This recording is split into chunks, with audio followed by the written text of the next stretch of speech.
청암시 성문시장 뒷골목에는 오래된 간판 하나가 걸려 있다. 페인트가 반쯤 벗겨진 나무 간판에는 붓글씨로 또박또박 일심당이라 적혀 있고 그 아래 작은 글씨로 도장, 인장, 낙관이라는 문구가 덧붙어 있다. 새벽부터 시장 상인들이 리어카를 끌고 지나가는 소리, 생선 괴짝을 부리는 소리가 골목을 채워도 그 가게만은 늘 조용하다. 강태호는 그 조용함 속에서 오늘도 아침 6시에 가게 문을 연다. 셔터를 올리는 소리가 골목에 유독 크게 울리고 그 소리를 신호탄 삼아 옆집 떡집 아주머니가 문을 열고 건너편 철물점 주인이 하품을 하며 나온다. 78이 된 그의 손은 여전히 곧다. 굵은 마디마다 세월의 흔적이 새겨져 있지만 조각칼을 쥐면 손끝이 흔들리지 않는다. 3대째 이어온 도장포다. 할아버지가 일제강점기 마렵에 처음 문을 열고 아버지가 전쟁통에도 자리를 지키며 물려받고 그가 다시 물려받았다. 이제는 이 골목에서 손도장을 파는 사람이 그 하나뿐이다. 다들 기계로 순식간에 찍어내는 시대에 그는 여전히 손으로 하나하나 이름을 새긴다. 손님이 줄어드는 것을 알면서도 그는 결코 조각칼을 내려놓지 않았다. 가게 안은 좁고 낮다. 천장은 손을 뻗으면 닿을 듯 낮고 벽 한쪽에는 나무 서랍장이 빼곡히 늘어서 있다. 서랍마다 종류별로 정리된 도장 재료들, 회양목과 흑단과 상아빛 뿌리, 저마다의 향을 은은하게 풍긴다. 벽에는 낡은 달력과 빛바랜 가족사진 몇 장이 걸려 있다. 그 중 하나는 세상을 떠난 아내의 사진이다. 5년 전 겨울, 그녀는 조용히 눈을 감았다. 그날 이후로 가게 뒷방은 유난히 넓어 보였고 저녁이면 그는 혼자 라디오를 틀어놓고 국수를 삶아 먹었다. 국물이 끓는 소리와 라디오의 옛 가요만이 그 시간의 유일한 벗이었다. 아들 민호는 우체국에서 일한다. 성실하고 착한 아들이지만 아버지의 도장포 일에는 별 관심이 없다. 요즘 누가 손도장을 써요. 아버지. 관공서도 다 전자 서명으로 바뀌는 세상인데. 민호는 가끔 그렇게 말하며 가게 문을 닫으라 권하지만 태호는 그때마다 대답 없이 웃기만 한다. 그에게 이 가게는 그저 밥벌이 수단이 아니다. 손님의 이름 하나하나에 그 사람의 인생이 담겨 있다고 그는 믿어왔다. 도장 하나를 새기는데 짧게는 반나절, 길게는 며칠이 걸리는 일이었지만 그는 서두르는 법이 없었다. 오늘도 그는 아침 일찍 작업대 앞에 앉아 조각칼을 정리한다. 12자루의 칼을 순서대로 늘어놓고 숫돌에 하나씩 갈아 날을 세운다. 나무토막 하나를 손에 쥐고 결을 살핀다. 나뭇결이 좋은 재료를 고르는 일부터가 그의 하루 시작이다. 창밖으로 시장 소음이 들려오고 라디오에서는 옛 가요가 낮게 흘러나온다. 노래 한 소절이 귀에 들어오는 순간 그는 문득 손끝을 멈춘다. 50년도 더 전 이 가게에서 처음 조각칼을 배우던 그 시절의 냄새가 코끝을 스치는 것 같았다. 나무 냄새, 인주 냄새, 그리고 그 시절 봄바람의 냄새까지. 그때 그는 25이었다. 아버지 밑에서 도장 새기는 법을 배우던 젊은 청년이었다. 손끝이 서툴러 나무를 몇 번이나 망가뜨렸고 아버지에게 꾸중을 들으며 밤늦도록 연습했다. 그 시절의 자신을 떠올리면 지금도 손바닥이 아릿하다. 첫 조각칼에 베인 상처, 처음으로 완성한 도장을 손님에게 건네던 떨림, 밤새 등잔불 아래서 나무를 깎던 그 고단함과 뿌듯함, 그 모든 기억이 오늘따라 유난히 선명하게 되살아난다. 마치 누군가 그 시절의 문을 슬며시 열어놓은 것처럼 가게 문에 달린 종이 딸랑 울린다. 태호는 고개를 든다. 단골 손님이겠거니 하며 무심히 인사를 건네려던 그가 문 앞에 선 사람을 보고 순간 말을 잃는다. 흰머리를 곱게 틀어 올린 노부인이 지팡이를 짚고 서 있다. 세월이 얼굴 곳곳에 깊은 주름을 남겼지만 그 눈매만은 낯설지 않다. 아니, 낯설지 않은 정도가 아니라 50년 가까이 그의 기억 속 가장 깊은 곳에 자리해온 눈매였다.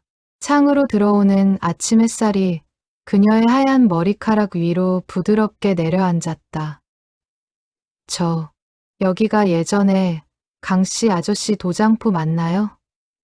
노부인의 목소리가 가늘게 떨린다. 태호는 자리에서 천천히 일어선다. 심장이 이상하게 뛰기 시작한다. 50년이라는 세월이 순식간에 밀려왔다가 밀려가는 기분이었다. 그는 마른 침을 삼키며 겨우 입을 뗀다. 예, 맞습니다. 제가 그 아들입니다. 노부인의 눈이 커진다. 그리고 두 사람은 한동안 아무 말도 하지 못한 채 서로를 바라만 본다. 가게 안에 먼지 낀 공기마저 그 순간만큼은 숨을 죽인 듯했다. 가게 안 낡은 시계가 9시를 알리며 나지막이 울린다. 창밖에서는 여전히 시장 사람들의 활기가 흘러넘치지만 그 작은 도장포 안에서는 시간이 멈춘 듯했다.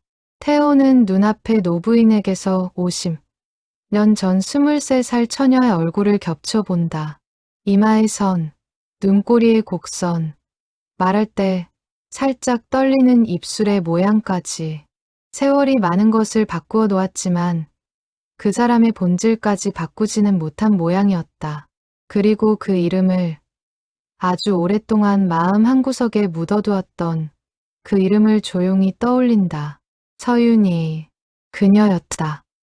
노부인은 잠시 흔들리는 눈빛으로 가게 안을 둘러보다가 다시 태호를 향해 시선을 고정했다. 저를 기억하실지 모르겠네요. 그 말에 태호는 고개를 저었다. 기억하지 못해서가 아니라 오히려 단 하루도 완전히 잊은 적이 없었기 때문이었다. 그러나 그 진심을 어떻게 표현해야 할지 몰라. 그는 그저 마른 목소리로 대답했다. 기억합니다. 제가 어떻게 잊겠습니까?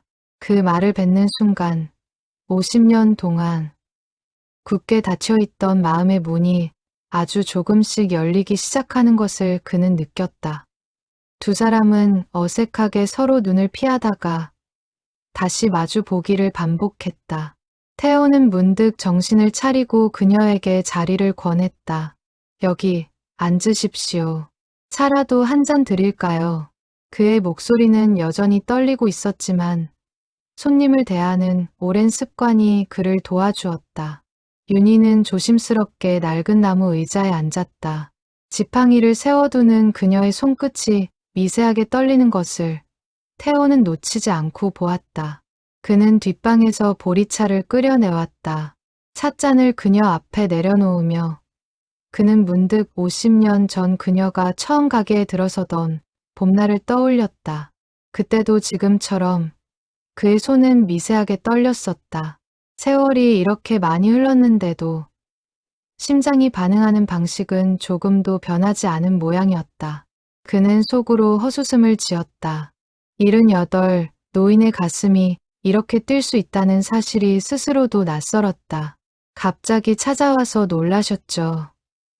윤희가 찻잔을 두 손으로 감싸며 말했다. 사실은 며칠을 망설이다 왔어요. 혹시 가게가 없어졌으면 어쩌나, 강씨 아저씨가 안 계시면 어쩌나 하고요. 태호는 고개를 저으며 답했다. 이 골목에 저 말고는 아무도 없습니다. 저 혼자 이 자리를 지키고 있었으니까요. 그 말에 담긴 의미를 윤희도 모르지 않는 눈치였다. 그녀의 눈가가 살짝 젖어들었다. 창밖으로 시장 상인들의 목소리가 아득하게 들려왔다. 생선 장수의 외침, 채소 파는 아주머니의 흥정 소리, 그 소란스러운 일상의 소리가 오히려 가게 안의 고요함을 더욱 깊게 만들었다. 태호는 찻잔 너머로 윤희의 얼굴을 가만히 바라보았다. 세월이 만든 주름살 속에서도 그가 기억하던 그 눈빛만은 여전히 살아있었다. 그는 속으로 생각했다. 사람이 늙어도 그 사람의 본질은 늙지 않는 모양이라고. 윤희는 찻잔을 다 비운 후에도 자리에서 쉽게 일어서지 못했다. 그녀는 가게 안 구석구석을 눈으로 훑으며 무언가를 찾는 듯했다. 저기, 저 서랍장은 예전에도 저 자리에 있었던 것 같은데요. 그녀가 가리킨 것은 태호가 매일 아침 조각칼을 정리하는 낡은 나무 서랍장이었다. 태호는 고개를 끄덕였다. 예, 할아버지 때부터 있던 겁니다. 몇 번 손보긴 했지만 자리는 그대로 두었습니다. 윤희는 그 서랍장을 오래도록 바라보며 옅은 미소를 지었다. 이상하게도 이 가게에 들어서는 순간부터 자꾸 눈물이 나려고 해요. 윤희가 손수건으로 눈가를 살짝 눌렀다. 나이가 드니 별것도 아닌 일에 눈물이 헤퍼지네요. 태호는 그 말에 조용히 고개를 저었다. 별것 아닌 일이 아니지요. 저도 마음이 많이 복잡합니다. 두 사람은 다시 말없이 서로를 바라보았다.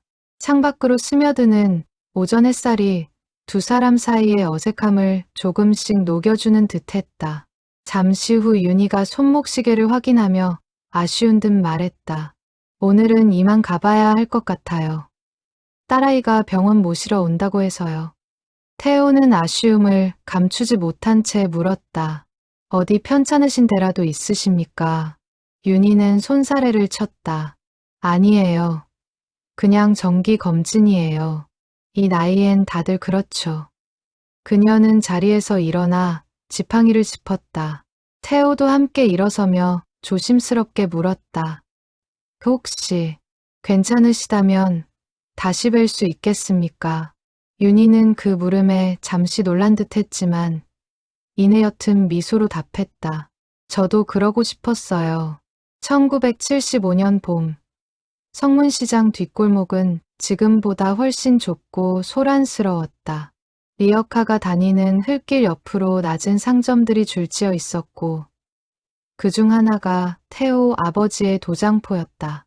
당시 25이던 태호는 매일 아침 아버지 옆에 앉아 조각칼 쥐는 법을 배웠다.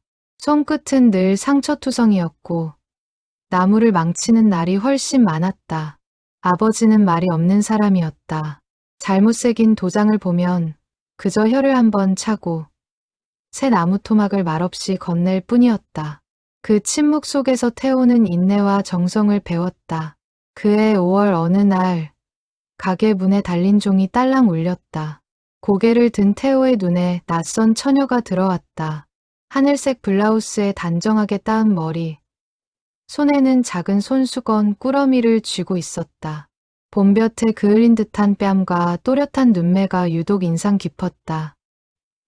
저 도장을 하나 새기고 싶은데요. 그녀의 목소리는 또렷했지만 어딘가 조심스러웠다. 아버지가 손님을 맞으러 나가려는 순간 그녀가 덧붙였다. 이름을 새기는 건데 제 이름이 아니라 조금 특별한 거라서요. 그녀의 이름은 서윤이었다. 이웃 마을에서 온 방직 공장 사무직 처녀로 다음 달 결혼을 앞두고 있다고 했다. 집안끼리 정해준 혼사였다. 그녀는 시집 가기 전 자기 손으로 직접 고른 도장 하나를 갖고 싶다고 했다. 결혼하면 이제 제 이름 석 자로 뭔가를 하는 일이 별로 없을 것 같아서요. 그래서 마지막으로 제 이름을 제가 정한 모양으로 남기고 싶어요. 그 말을 하는 그녀의 눈빛에 태호는 이상하게 마음이 쓰였다. 그것은 단순한 주문이 아니라 자기 삶의 마지막 결정권을 지키려는 절실한 몸짓처럼 느껴졌다. 아버지는 마침 다른 일로 자리를 비웠고 태호가 그녀의 주문을 받게 되었다. 서툰 솜씨였지만 정성을 다해 나무를 골랐다. 회양목 중에서도 결이 가장 곱고 단단한 것을 몇 시간에 걸쳐 골라냈다. 그녀는 매일 저녁 가게에 들러 진행 상황을 물었다. 처음에는 그저 손님과 장인의 대화였다.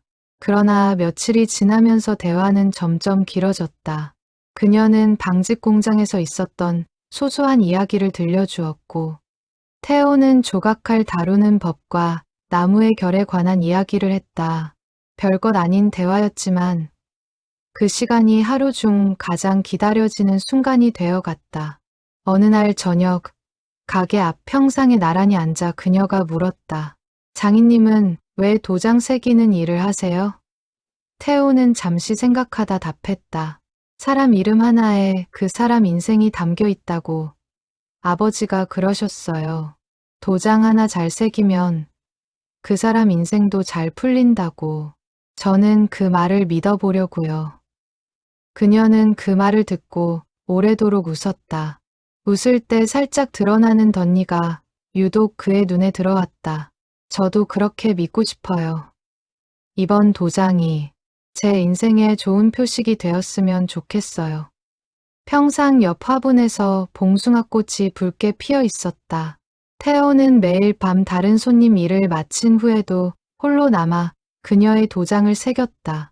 나무의 결을 따라 획을 하나씩 그어나가는 시간이 길어질수록 그의 마음속에서도 어떤 감정이 조용히 자라났다. 말로 꺼낼 수 없는 감정이었다. 그녀는 곧 다른 사람의 아내가 될 사람이었고 그는 그저 도장을 새기는 장인일 뿐이었다. 그러나 손끝으로 그녀의 이름 한 글자, 한 글자를 새길 때마다 그는 자신도 모르게 그 이름의 마음을 함께 새기고 있었다. 밤이 깊어 등잔불이 흔들릴 때마다 그의 마음도 함께 흔들렸다. 비 내리던 어느 저녁, 그녀가 우산도 없이 가게에 뛰어들어왔다. 옷이 흠뻑 젖은 채로 그녀는 웃으며 말했다. 도장 다 됐는지 궁금해서 참을 수가 있어야죠. 젖은 머리카락 사이로 빗물이 뺨을 타고 흘러내렸다. 태호는 그녀에게 마른 수건을 건네며 대답 대신 웃었다. 그날 밤, 두 사람은 처마 밑에 나란히 앉아 비가 그치기를 기다렸다. 골목 흙바닥에 빗방울이 튀어오르는 소리, 처마에서 떨어지는 낙숫물 소리가 유독 크게 들렸다. 아무 말 없이 빗소리만 듣던 그 시간이 태호에게는 평생 잊지 못할 순간으로 남게 된다. 그날 밤, 윤희가 문득 입을 열었다. 장인님은 결혼 안 하세요? 뜻밖의 질문에 태호는 얼버무리듯 답했다. 아직 그럴 여유가. 도장포 일도 배워야 하고요. 윤희는 고개를 끄덕이며 빗줄기를 바라보았다. 저는 다음 달이면 시집을 가요. 신랑 얼굴도 3번밖에 못 봤어요. 그 말을 하는 그녀의 목소리에 옅은 체념이 묻어났다. 태호는 무슨 말을 해야 할지 몰라 그저 빗소리에 귀를 기울였다. 윤희는 잠시 후 다시 입을 열었다. 사실 저희 집이 형편이 어려워서요. 아버지가 진 빚을 신랑 쪽에서 대신 갚아주기로 했대요. 그래서 정해진 혼사예요. 담담하게 말하는 그녀의 목소리에서 태호는 짙은 슬픔을 읽었다. 그는 무슨 위로의 말을 해야 할지 몰라 한참을 망설이다가 겨우 입을 열었다. 그래도 좋은 분이시라면 다행이겠습니다. 윤희는 옅게 웃었다. 나쁜 사람은 아니라고 들었어요. 그거면 됐죠, 뭐. 빗소리가 잦아들 무렵 윤희가 자리에서 일어서며 옷매무새를 가다듬었다. 이제 그만 가봐야겠어요. 늦으면 어머니가 걱정하세요. 태호는 우산을 빌려주겠다고 했지만 그녀는 손사래를 쳤다. 비 그쳤어요. 걸어갈 만해요. 그녀가 골목을 걸어가는 뒷모습을 태호는 처마 밑에 서서 오래도록 바라보았다. 젖은 흙길에 그녀의 발자국이 하나둘 찍혀가는 모습이 이상하게도 그의 마음에 깊이 새겨졌다. 그 후로도 며칠간 윤희는 여전히 가게에 들렀다.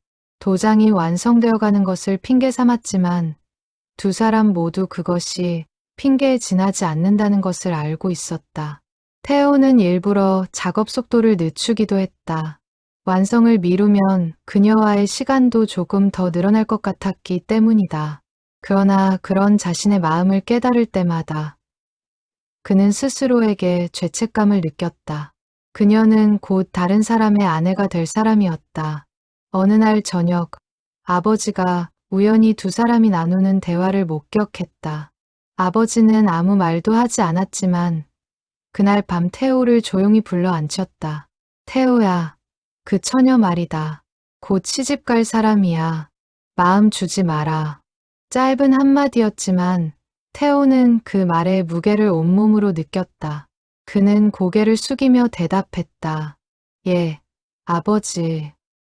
그냥 손님일 뿐입니다. 그러나 그 말을 하는 순간에도 그의 마음은 이미 걷잡을 수 없이 기울어 있었다. 그날 이후 태호는 애써 윤희를 피하려 했다. 그녀가 가게에 들를 시간이면 일부러 뒷방에 들어가 있기도 했다. 그러나 그런 어색한 거리 두기는 오래가지 못했다. 윤희가 걱정스러운 얼굴로 물었기 때문이다. 요즘 저를 피하시는 것 같은데 제가 무슨 실수라도 했나요? 태호는 당황하며 고개를 저었다. 아닙니다. 그냥 요즘 일이 좀 바빠서요. 어설픈 거짓말이었지만 윤희는 더 캐묻지 않았다. 그러나 그녀는 예민하게 그 어색함의 이유를 눈치채고 있었다. 어느 날 저녁, 그녀가 조심스럽게 말을 꺼냈다. 장인님, 혹시 제가 부담스러우신가요? 저 때문에 곤란해지신 거라면 이제 그만 오겠습니다. 그 말에 태호는 순간 당황하여 손사래를 쳤다. 아닙니다. 그런 게 아닙니다. 그냥 제가 좀 복잡한 마음이 들어서요. 그 어설픈 고백에 두 사람은 한동안 서로 눈을 피한 채 말이 없었다. 도장이 거의 완성되어 갈 무렵 윤희는 조금씩 말수가 줄어들었다. 결혼식이 다가올수록 그녀의 표정에도 그늘이 짙어졌다. 어느 날 그녀가 조용히 말했다. 장인님, 저 사실 겁이 나요. 얼굴도 잘 모르는 사람과 평생을 살아야 한다는 게. 태호는 그 말에 가슴이 저려왔지만 손님에게 해줄 수 있는 말이 마땅히 없었다. 그는 그저 조심스럽게 답했다. 무섭고 낯선 게 당연합니다. 하지만 좋은 사람 만나실 겁니다. 그렇게 믿고 싶습니다. 자신이 할 수 있는 최선의 위로였다. 그녀는 그 말을 듣고 잠시 눈물을 훔치더니 애써 밝은 표정을 지으며 말했다. 고맙습니다. 장인님 덕분에 그래도 이 동네에서 좋은 추억 하나는 만든 것 같아요. 그 말에 태호는 마음이 무너지는 것 같았다. 좋은 추억이라는 말이 마치 이제 곧 끝나버릴 무언가를 암시하는 듯했기 때문이다. 그는 애써 담담한 표정을 유지하며 하던 작업을 이어갔지만 손끝은 미세하게 떨리고 있었다. 도장이 완성되던 날은 유난히 맑은 날이었다. 태호는 밤새 마지막 손질을 마치고 아침 일찍 도장을 비단 주머니에 곱게 담았다. 서윤이의 이름 석 자가 단정한 전서체로 새겨진 도장이었다. 그녀가 원했던 대로 흔한 사각형이 아니라 둥근 모양으로 마치 작은 보름달처럼 다듬었다. 동그란 게 좋아요. 모난 데 없이 둥글게 살고 싶어서요.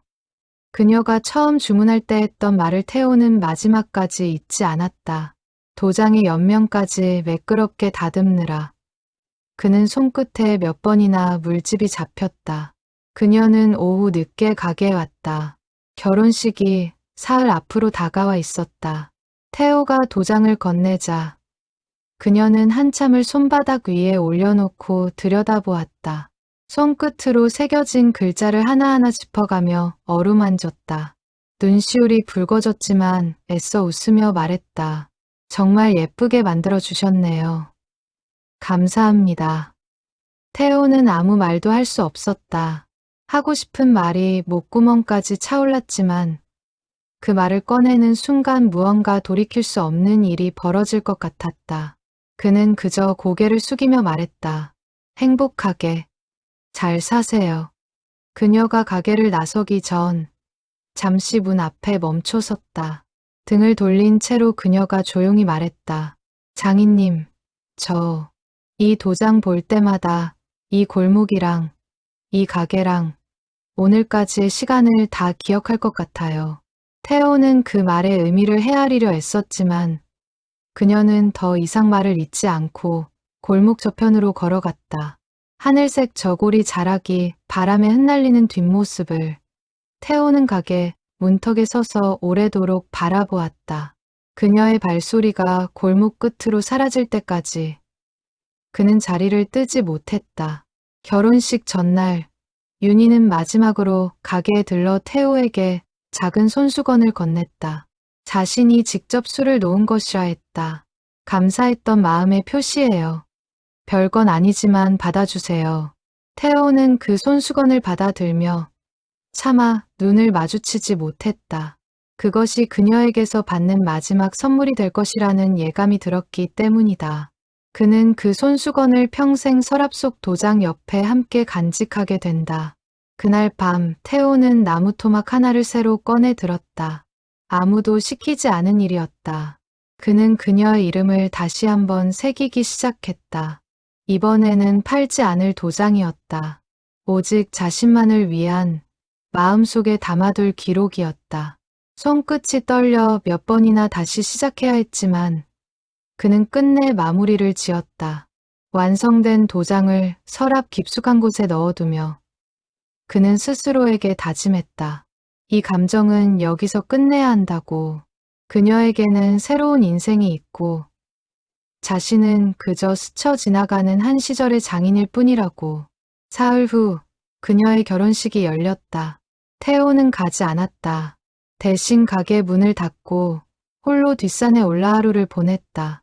멀리서 들려오는 축하 폭죽 소리를 들으며 그는 자신의 감정을 조용히 땅에 묻었다. 산등성이에 앉아 하루 종일 아무것도 먹지 못한 채 그는 그저 먼 하늘만 바라보았다. 그것이 그가 할 수 있는 최선의 축복이라 여겼다. 산에서 내려오는 길, 노을이 유난히 붉었다. 그는 그 노을을 보며 다짐했다. 이 일을 평생 아무에게도 말하지 않겠다고. 그 후로 태호는 더욱 일에 몰두했다. 아버지의 뒤를 이어 도장포를 물려받았고 몇 년 후 중매로 지금은 세상을 떠난 아내 정옥을 만나 결혼했다. 성실하고 다정한 여인이었다. 태호는 그녀에게 좋은 남편이 되려 애썼고 실제로 두 사람은 오랜 세월 다복하게 살았다. 아이가 태어나던 날 그는 진심으로 기뻐하며 눈물을 흘리기도 했다. 그러나 서랍 깊숙한 곳의 작은 도장은 그가 결혼한 후에도 아이를 낳고 기르는 동안에도 늘 그 자리에 조용히 남아 있었다. 세월이 흐르면서 서윤이라는 이름은 태호의 기억 속에서 점점 흐려지는 듯했다. 그러나 완전히 사라지지는 않았다. 가끔 나무를 깎다가 문득 그 시절의 손끝 감각이 떠오르면 그는 조용히 조각칼을 내려놓고 창밖을 바라보곤 했다. 시장 골목에 하늘색 옷을 입은 누군가가 지나가기라도 하면 그의 시선은 저도 모르게 그쪽을 좇았다. 그것은 슬픔이라기보다는 인생의 어느 한 페이지가 조용히 접혀있는 느낌이었다. 그리고 50년 가까운 세월이 흐른 오늘 그 페이지가 다시 펼쳐지려 하고 있었다. 이따금 명절이 되어온 가족이 모이는 날에도 태호는 밤이 깊어지면 홀로 마당에 나와 별을 올려다보곤 했다. 아내가 잠든 방문 너머로 새어나오는 코 고는 소리를 들으며 그는 마음 한켠에 그 이름을 조용히 떠올렸다. 원망도 미련도 아니었다. 그저 인생에는 그런 자리 하나쯤 남아있어도 괜찮다고. 그는 스스로를 다독였다. 그리고 그 다독임 속에서 그는 다시 새벽을 맞이하고 또 하루를 살아냈다. 한 번은 우연히 시장에서 그녀의 소식을 전해 들은 적이 있었다. 옆 마을에 다녀온 손님이 무심코 흘린 말이었다. 그 방직 공장 다니던 처녀 있잖아. 서신의 딸. 시집가서 아들, 딸 낳고 잘 산다더라고. 그 말을 듣는 순간 태호의 손이 미세하게 떨렸다. 그는 애써 태연한 척하며 하던 일을 계속했지만 그날 밤은 유난히 잠을 이루지 못했다. 잘 산다는 말이 다행스러우면서도 동시에 마음 한구석이 아릿하게 저려왔다. 세월이 더 흐르고 태호의 아버지가 노안으로 세상을 떠났다. 아버지의 장례를 치르며 태호는 평생 말없이 살아온 아버지의 삶을 되짚어 보았다. 아버지 역시 자신처럼 말하지 못한 감정들을 가슴에 품고 살았던 것은 아닐까 하는 생각이 문득 들었다.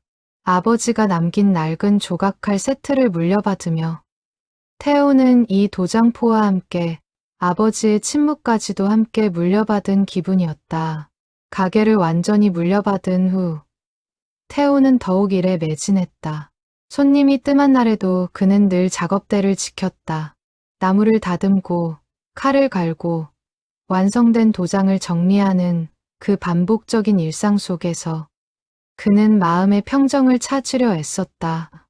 아내 정옥은 그런 남편을 묵묵히 지켜보며 살림을 도맡았다. 부부는 서로에게 큰 소리 한 번 내지 않고 오랜 세월을 함께했다. 그것이 그들 나름의 사랑의 방식이었다. 정옥은 눈치가 빠른 여인이었다. 결혼 초 어느 날 그녀는 우연히 서랍 속 낯선 도장을 발견한 적이 있었다. 낯선 여인의 이름이 새겨진 그 작은 나무 조각을 보며 그녀는 한참을 말없이 서 있었다. 그러나 그녀는 아무것도 묻지 않았다. 그저 도장을 원래 자리에 조용히 되돌려 놓았을 뿐이었다. 훗날 태호가 그 사실을 알게 된 것은 정옥이 세상을 떠나기 얼마 전의 일이었다. 나 그 도장 봤어요. 오래전에. 정옥이 담담하게 말했을 때 태호는 아무 말도 하지 못했다. 괜찮아요. 사람 마음이 다 그런 거지요. 당신은 그래도 나한테 늘 성실했잖아요. 그 말이 태호의 가슴에 깊이 박혔다. 그날 이후 태호는 아내에게 더욱 헌신적인 남편이 되고자 애썼다. 아내가 병을 얻은 후로는 하루도 빠짐없이 병간호를 도맡았다. 그것이 자신이 다 주지 못한 마음에 대한 속죄라고 그는 스스로 여겼다. 정옥은 그런 남편의 정성을 온전히 받아들이며 마지막 순간까지 그에게 고마움을 표했다. 두 사람 사이에는 비록 완전하지 못했을지언정 분명한 사랑과 존중이 있었다. 민호가 태어나던 날 태호는 병원 복도에서 서성이며 두 손을 모으고 기도했다. 첫 울음소리를 듣던 순간 그는 벅찬 감격에 눈물을 흘렸다. 그는 갓 태어난 아들을 품에 안으며 다짐했다. 아버지처럼 그리고 자신처럼 마음을 감추며 살게 하지 않겠다고.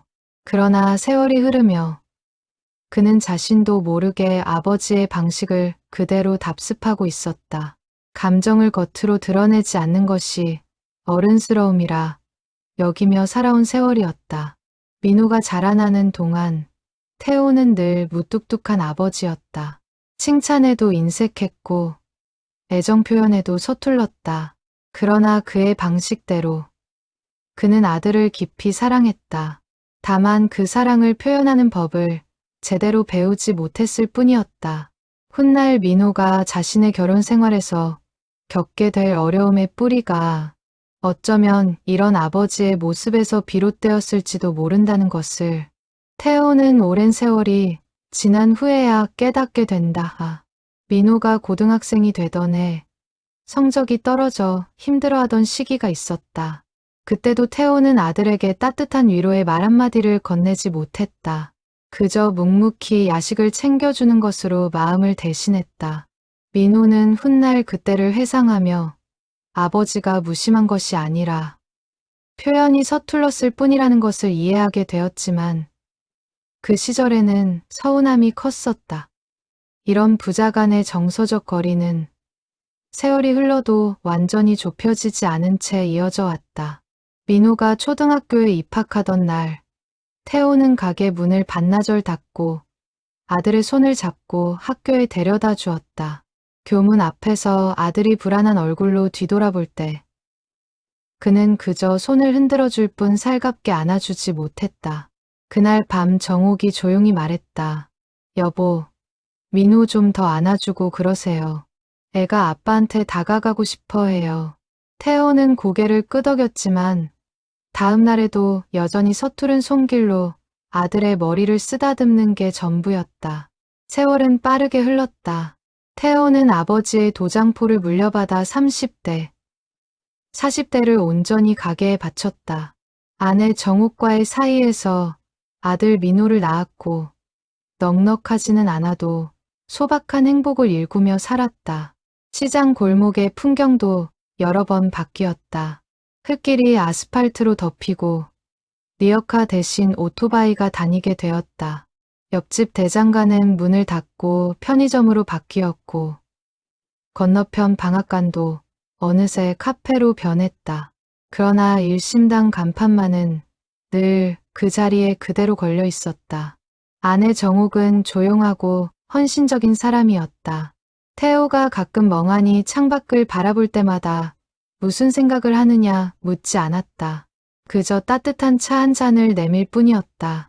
태호는 그런 아내에게 늘 고마움과 미안함을 함께 느꼈다. 완전히 다 주지 못한 마음 한구석이 있다는 것을 그는 스스로 알고 있었기 때문이다. 그러나 그것을 아내에게 발설한 적은 단 한 번도 없었다. 그것은 오직 그 혼자만의 짐이었다. 정옥은 대신 다른 방식으로 그의 곁을 지켰다. 겨울이면 손수 짠 목도리를 건네고 여름이면 부채질을 해주며 그의 이마에 맺힌 땀을 닦아주었다. 아들 민호는 착실하게 자라 우체국 공무원이 되었다.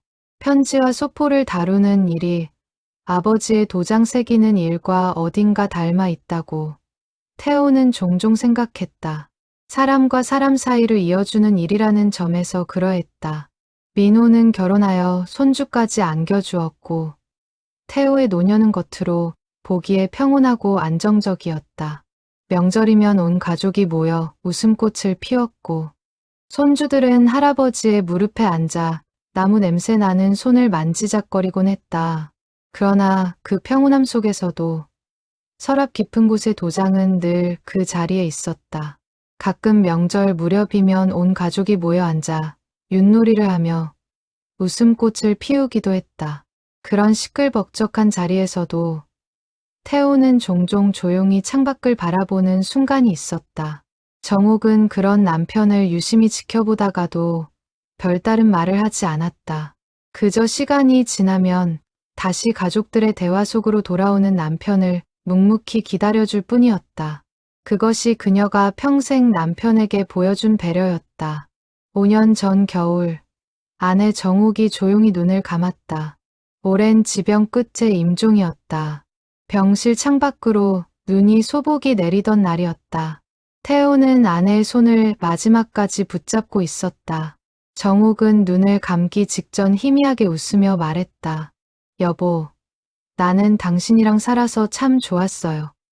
그 말에 태호는 오열했다.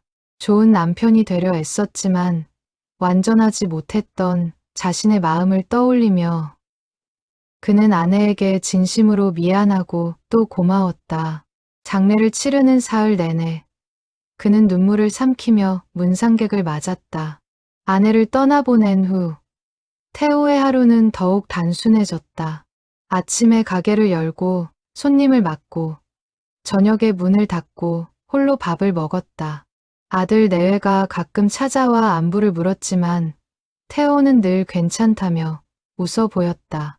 그러나 밤이 깊어지면 그는 종종 서랍을 열어 오래된 도장을 꺼내 손바닥에 올려놓곤 했다. 둥글게 다듬어진 작은 나무 도장, 그 위에 새겨진 이름 석 자를 손끝으로 쓸어보는 것이 어느새 그의 은밀한 습관이 되어 있었다. 그 도장을 만질 때만큼은 이른이 넘은 그의 마음도 25 청년으로 돌아가는 듯했다. 시장 골목 사람들은 태호를 두고 고집스러운 장인이라 불렀다. 손님이 줄어드는데도 기계를 들이지 않고 하나하나 손으로 새기는 그의 방식을 두고 하는 말이었다. 옆 가게 사람들은 가끔 혀를 차며 말했다. 저러다 가게 문 닫는 거 아니야. 그러나 태호는 개의치 않았다. 그에게 도장은 단순한 물건이 아니었다. 한 사람의 이름과 인생, 그리고 그 순간의 마음을 함께 새기는 일이었다. 그는 그렇게 배웠고 그렇게 믿어왔다. 그리고 그 믿음의 근원에는 50년 전 23살 처녀의 도장을 새기던 그 밤의 기억이 자리하고 있었다. 가끔 젊은 손님들이 신기해하며 물었다. 어르신, 요즘도 손으로 도장을 새기세요? 기계로 하면 훨씬 빠르고 정확할 텐데요. 태호는 그럴 때마다 조용히 웃으며 답했다. 빠르고 정확한 건 기계가 낫지. 하지만 사람 마음을 담는 건 사람 손만이 할 수 있는 일이라오. 그 대답에 고개를 갸웃하던 젊은이들도 완성된 도장을 받아들고는 이내 그 말의 의미를 이해하는 눈치였다. 나무의 결을 그대로 살린 도장에는 기계로는 흉내낼 수 없는 온기가 담겨 있었다.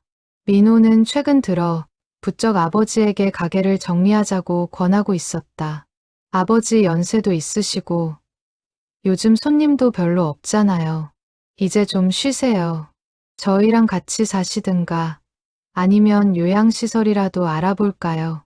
아들의 말에는 진심 어린 걱정이 담겨 있었지만 태호는 그때마다 고개를 저었다. 이 가게 문 닫으면 내가 할 일이 없어. 그냥 이대로 하게 둬라. 그렇게 실랑이를 벌이던 어느 날 아침 가게 문에 달린 종이 울리며 50년 만에 재회가 시작되었다. 그 재회의 순간을 되짚어보면 태호는 늘 묘한 기분에 사로잡히곤 했다. 마치 50년이라는 세월이 처음부터 존재하지 않았던 것처럼 그 종소리 하나에 모든 시간이 압축되어 돌아온 느낌이었다. 그는 문득 깨달았다. 사람의 마음이란 아무리 오랜 세월이 흘러도 완전히 지워지지 않는 무늬 같은 것이라고. 나무의 결처럼 아무리 다듬어도 그 본래의 무늬는 사라지지 않는 법이었다. 민호는 아버지가 가게 문을 닫지 않으려는 이유를 온전히 이해하지 못했다. 그저 고집이라 여겼다.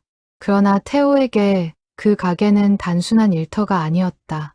아버지의 유산이자 자신의 청춘이 고스란히 새겨진 공간이었다. 그리고 무엇보다 그 골목 어딘가에 아직 그녀와의 추억이 남아있을지도 모른다는 스스로도 인정하기 힘든 은밀한 바람이 있었다. 그는 그 바람을 누구에게도, 심지어 자기 자신에게도 온전히 인정한 적이 없었다. 정옥이 세상을 떠난 후 첫 번째 봄, 태호는 유독 마음이 어지러웠다. 벚꽃이 흐드러지게 피어난 시장 골목을 걸으며 그는 문득 50년 전 그 봄날을 떠올렸다. 하늘색 블라우스를 입고 가게 문을 열던 처녀의 모습이 벚꽃잎과 함께 겹쳐 보였다. 그는 그 기억을 애써 밀어내며 발걸음을 재촉했다. 아내를 잃은 슬픔 속에서 옛사랑을 떠올리는 자신이 부끄럽게 느껴졌기 때문이다. 그러나 그 봄이 지나고 여름, 가을, 겨울이 지나는 동안에도 그 기억은 사라지지 않았다. 오히려 혼자가 된 시간이 길어질수록 오래전 묻어두었던 감정이 조금씩 고개를 들었다. 태호는 그것을 애써 외면하며 매일 가게 문을 열고 닫는 일상에 몰두했다. 그리고 그렇게 흘러간 시간이 5해가 되던 어느 봄날 아침, 마침내 가게 문에 달린 종이 울렸던 것이다. 그 5해 동안 민호는 아버지에게 몇 번이나 재혼을 권하기도 했다. 아버지, 혼자 지내시는 거 마음이 안 좋아요. 좋은 분 계시면 만나보세요. 그러나 태호는 그때마다 고개를 저었다. 내 어머니 생각하면 그런 마음이 안 든다. 그것은 절반의 진실이었다. 나머지 절반은 그가 미처 깨닫지 못한 채 마음 깊은 곳에 품고 있던 오래된 그리움이었다. 그는 자신도 모르게 누군가를 기다리고 있었는지도 모른다. 가게 앞을 지나는 계절이 5번 바뀌는 동안 태호는 늙어갔다. 손끝의 힘도 예전 같지 않았고 눈도 침침해져 돋보기 없이는 세밀한 작업이 힘들어졌다. 그러나 그는 여전히 매일 아침 가게 문을 열었다. 그것이 그의 유일한 존재 이유처럼 느껴졌기 때문이다. 그리고 그 5번째 봄, 마침내 그 종소리가 울렸다. 그날 아침, 태호는 평소와 다름없이 조각칼을 정리하고 있었다. 특별할 것 없는 여느 아침과 다르지 않았다. 라디오에서는 일기예보가 흘러나오고 있었고 창밖으로는 봄비가 그친 뒤에 맑은 하늘이 펼쳐져 있었다. 그는 문득 오늘따라 유난히 마음이 차분하다고 느꼈다. 마치 무언가 중요한 일이 일어날 것을 예감이라도 하듯이. 그리고 잠시 후 가게 문에 달린 종이 딸랑 울렸다. 서윤이는 지팡이를 짚은 채 가게 안으로 천천히 들어섰다. 태호는 자리에서 일어나 그녀를 맞이했지만 두 사람 다 한동안 말을 잇지 못했다. 낡은 시계 소리만이 정적을 채웠다. 먼저 입을 뗀 것은 윤이었다. 정말 강태호 씨 맞으시죠? 태호는 고개를 끄덕였다. 예, 저 맞습니다. 오랜만입니다. 윤희 씨. 그 이름을 50년 만에 소리 내어 부르는 순간 태호의 목소리가 미세하게 떨렸다. 창밖에서 들려오는 시장 소음마저 순간 아득해지는 느낌이었다. 윤희는 가게 안을 천천히 둘러보았다. 낡은 나무 서랍장, 벽에 걸린 빛바랜 사진들, 그리고 여전히 그 자리에 놓인 작업대까지.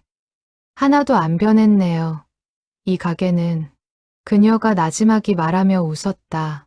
그 웃음에 50년 전 하늘색 블라우스를 입고 처음 들어서던 처녀의 모습이 겹쳐 보였다. 태호는 그녀에게 의자를 권하며 조심스럽게 물었다. 그동안 어떻게 지내셨습니까?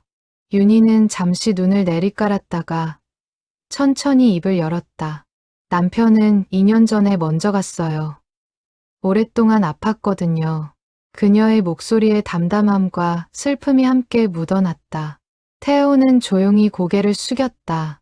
고생 많으셨겠습니다. 윤희는 옅게 웃으며 고개를 저었다. 고생이랄 것도 없죠. 다들 그렇게 사는데요. 아이들도 다 커서 제 몫을 하고 살고요. 그녀는 잠시 말을 멈추었다가 손가방에서 작은 비단 주머니를 꺼냈다. 그 순간 태호의 심장이 크게 뛰었다. 낯익은 주머니였다. 50년 전 그가 직접 만들어 건넸던 바로 그 주머니였다. 색은 바랬지만 매듭 모양은 여전히 선명했다. 이거 기억하세요? 윤희가 주머니를 열어 안에 든 것을 꺼냈다. 둥글게 다듬어진 작은 도장이었다. 세월의 흔적으로 나무색이 짙어졌지만 새겨진 이름은 여전히 또렷했다. 남편 유품을 정리하다가 발견했어요. 남편이 이걸 왜 갖고 있었는지는 모르겠지만 아마 제가 시집을 때 챙겨온 물건들 사이에 섞여 있었나 봐요. 다락 상자 맨 밑바닥에서 나왔어요. 태호는 그 도장을 바라보며 만감이 교차했다. 50년 전 자신이 마지막 손질을 마치고 건넸던 바로 그날의 기억이 생생하게 되살아났다. 이걸 보는 순간 이상하게 마음이 흔들리더라고요. 윤희가 조심스럽게 말을 이었다.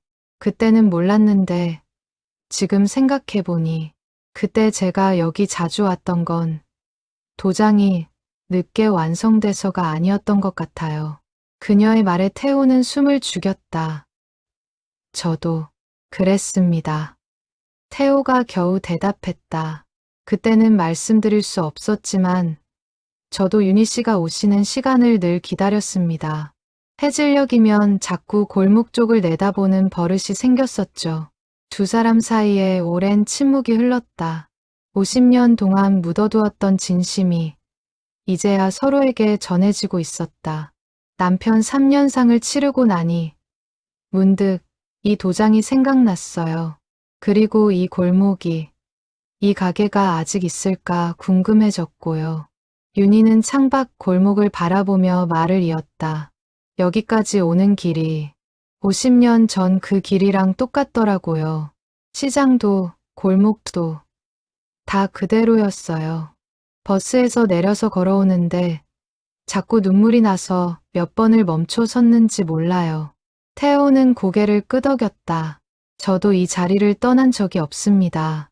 그래서인지 윤희 씨가 문을 열고 들어오시는 순간 50년 전 그날인 줄 알았습니다. 두 사람은 그날 오후 늦도록 이야기를 나누었다. 지나온 세월, 자식들 이야기, 그리고 각자가 잃은 배우자에 대한 그리움까지. 대화는 조심스러웠지만 진솔했다. 창밖으로 해가 기울며 가게 안으로 주황빛 노을이 스며들었다. 윤희는 자신의 아이들이 자라온 이야기를, 태호는 민호가 우체국에서 일하며 겪은 소소한 일들을 나누었다. 두 사람의 웃음소리가 오랜만에 가게 안을 채웠다. 윤희는 자신의 두 자녀 이야기를 들려주었다.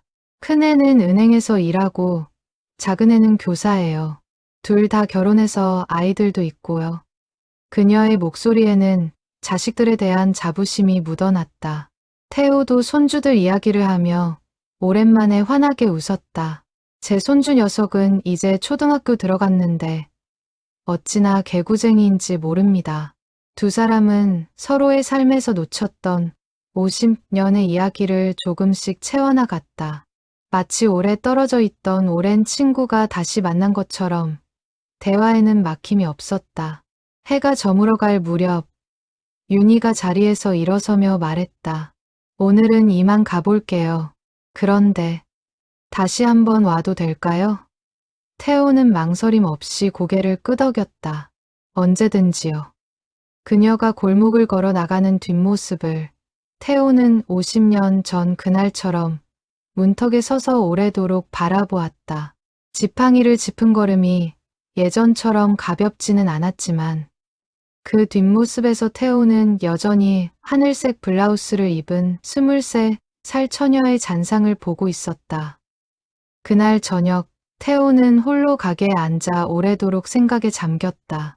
50년 만에 재회가 실감나지 않았다. 그는 문득 자신에게 물었다.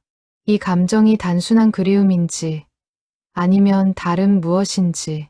그는 쉽게 답을 내리지 못했다. 다만 한 가지는 분명했다.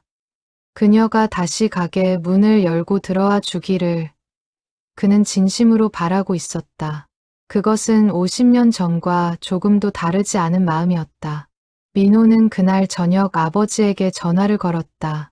아버지, 저녁 드셨어요?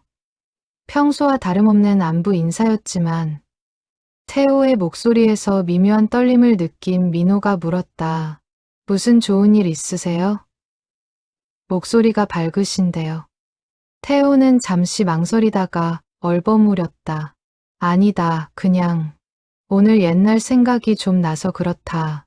민호는 더 캐묻지 않았지만 아버지의 목소리에서 오랜만에 느껴지는 생기를 반갑게 여겼다. 전화를 끊고 난 후 민호는 아내에게 넌지시 말했다. 아버지 목소리가 오늘따라 유난히 밝으시더라고. 무슨 좋은 일 있으신가 봐. 아내는 웃으며 답했다. 아버님도 이제 편하게 지내실 때 되셨죠. 좋은 일이면 좋겠네요. 부부는 그날 밤 오랜만에 시아버지에 대한 걱정과 애정 어린 대화를 나누었다. 두 사람 모두 아직은 그 좋은 일이 무엇인지 짐작조차 하지 못하고 있었다. 그 후로 윤희는 정말로 며칠에 한 번씩 가게를 찾아왔다.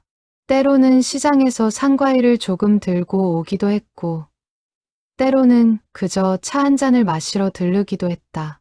두 사람의 대화는 조금씩 조심스러움을 벗어나 편안해졌다. 태호는 그녀가 가게의 문을 여는 소리만 들어도 마음이 환해지는 것을 느꼈다. 그것은 78, 노인이 느끼기에는 다소 낯설고 부끄러운 감정이었지만 그는 더 이상 그 감정을 부정하지 않기로 했다.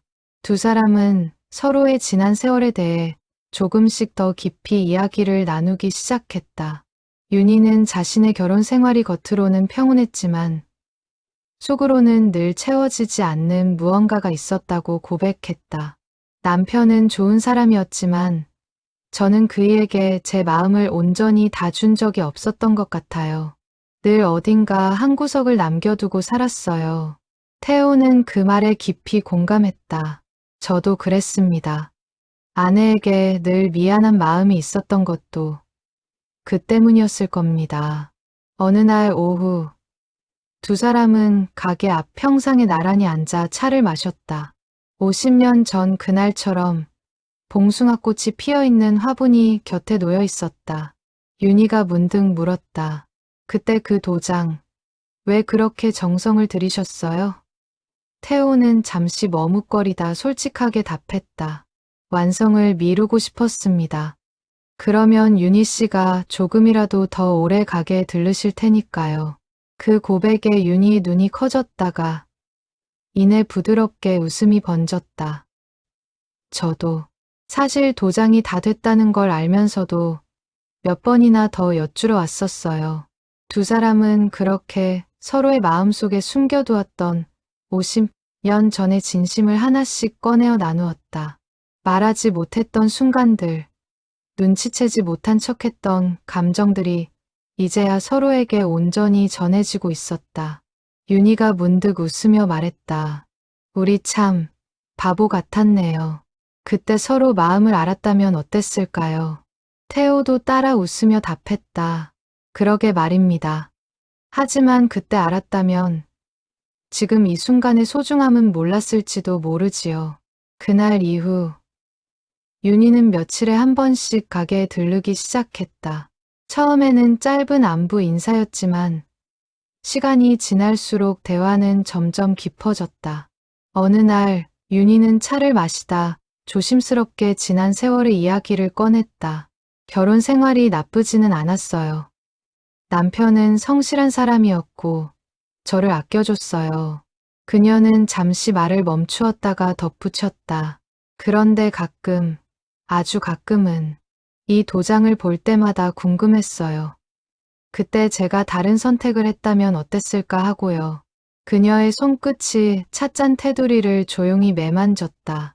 태호는 그 말을 조용히 들으며 자신의 지난 세월도 함께 떠올렸다. 저도 비슷했습니다.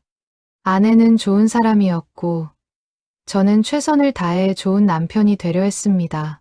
하지만 서랍 속 도장을 볼 때마다 마음 한구석이 아릿했던 건 사실입니다. 두 사람은 서로의 고백을 통해 지난 세월의 무게를 확인했다. 후회는 아니었다. 각자의 결혼은 각자의 방식으로 소중했다. 다만 마음 한켠에 남아있던 물음표가 이제야 조금씩 풀리고 있었다. 두 사람은 그 대화를 나누며 서로가 지나온 세월이 결코 헛되지 않았음을 확인했다. 윤희는 남편과의 결혼 생활에서 얻은 자식들과 손주들을 소중히 여겼고 태우 역시 정욱과 함께한 세월과 민호라는 아들을 얻은 것에 감사했다. 다만 두 사람 모두 마음 한구석에 남아있던 오래된 물음표에 대한 답을 이제야 찾아가고 있는 것이었다. 후회는 아니에요. 그냥 이제라도 이 마음을 확인할 수 있어서 다행이라고 생각해요. 윤희의 말에 태우도 고개를 끄덕였다. 그러던 어느 날 윤희가 평소와 다르게 긴장한 얼굴로 가게에 들어섰다. 그녀는 한참을 망설이다 입을 열었다. 태호 씨, 오늘은 드릴 부탁이 있어서 왔어요. 태호는 의아한 얼굴로 그녀를 바라보았다. 윤희는 손에 쥐고 있던 봉투를 조심스럽게 내밀었다. 손가락이 살짝 떨리고 있었다. 봉투 안에는 손글씨로 정갈하게 쓴 종이 한 장이 들어 있었다. 태호가 종이를 펼쳐 읽는 동안 윤희는 숨을 죽인 채 그의 표정을 살폈다. 종이에는 이렇게 적혀 있었다. 저는 이제 남은 인생을 마음이 이끄는 대로 살고 싶습니다. 태호 씨에게 도장 하나를 부탁드리고 싶어요. 청혼 도장이요. 태호는 순간 손이 떨렸다. 청혼 도장이라니 무슨 말씀이십니까? 윤희는 붉어진 얼굴로 또박또박 말을 이었다. 옛날에는 남자가 여자에게 청혼하며 정표로 도장을 새겨주는 풍습이 있었다고 들었어요. 그런데 저는 제가 먼저 청혼하고 싶어요. 태호 씨에게요. 태호는 순간 말을 잇지 못했다. 78 나이에 50년 만에 재회한 첫사랑에게서 청혼을 받는 상황이 낯설고 당황스러웠다. 윤희 씨, 저희 나이에 이런 일이 가능한 겁니까? 그의 목소리에는 놀라움과 함께 두려움도 섞여 있었다. 자식들이 어떻게 볼지, 세상 사람들이 어떻게 수군거릴지 걱정이 앞섰다. 윤희는 그런 그의 마음을 이해한다는 듯 조용히 웃었다. 무리한 부탁이라는 거 알아요. 그래도 이 나이 되어 보니 남은 시간이 얼마나 소중한지 알겠더라고요. 더 늦기 전에 제 마음을 전하고 싶었어요. 그녀는 말을 이었다. 도장을 새겨달라는 게 결혼하자는 뜻은 아니에요. 다만 제 진심이 얼마나 오래되고 진지한 것인지 태호 씨가 알아주셨으면 해서요. 도장에 이름을 새기는 일이 태호 씨에게는 그런 의미잖아요. 사람의 인생을 새기는 일. 태호는 그녀의 진심, 어린 말에 가슴이 뜨거워졌다.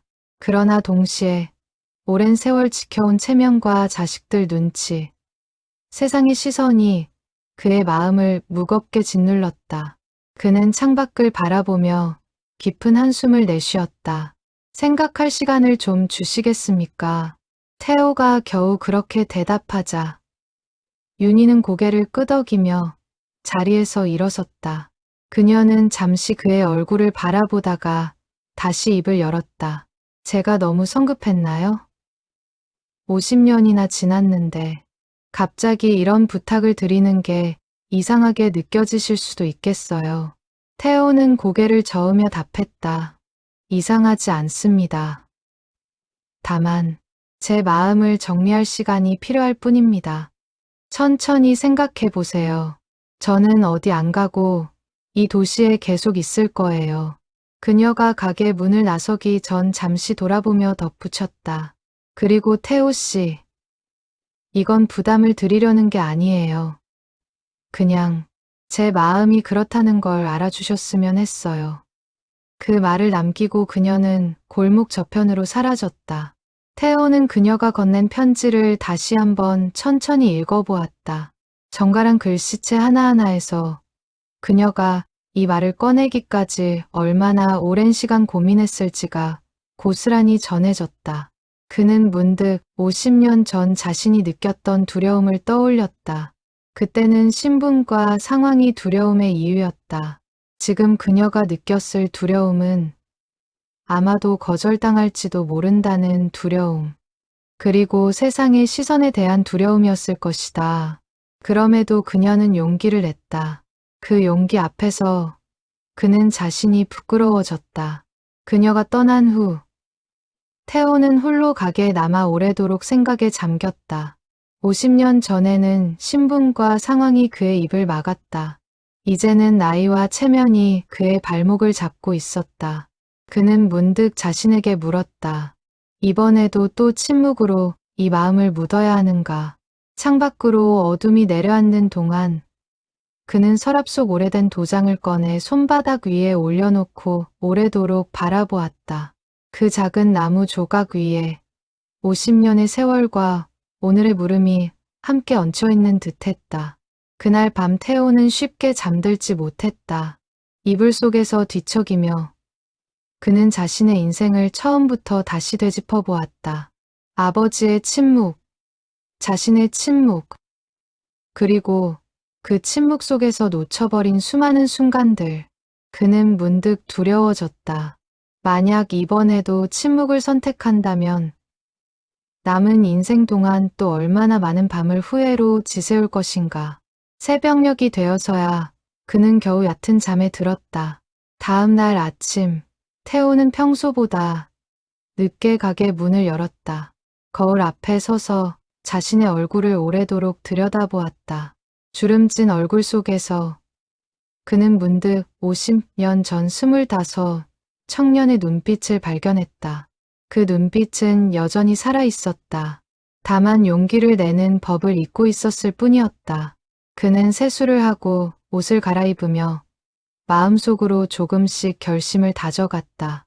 그날 오후 시장 골목에서 우연히 옆집 떡집 아주머니와 마주쳤다. 아주머니는 넌지시 물었다. 강 사장님, 요즘 자주 오시는 그 할머니는 누구세요? 얼굴이 참 고우시던데. 태호는 순간 당황했지만 이내 담담하게 답했다. 옛날에 알던 분입니다. 아주머니는 의미심장한 웃음을 지으며 자리를 떠났다. 태호는 그 웃음의 의미를 모르지 않았다.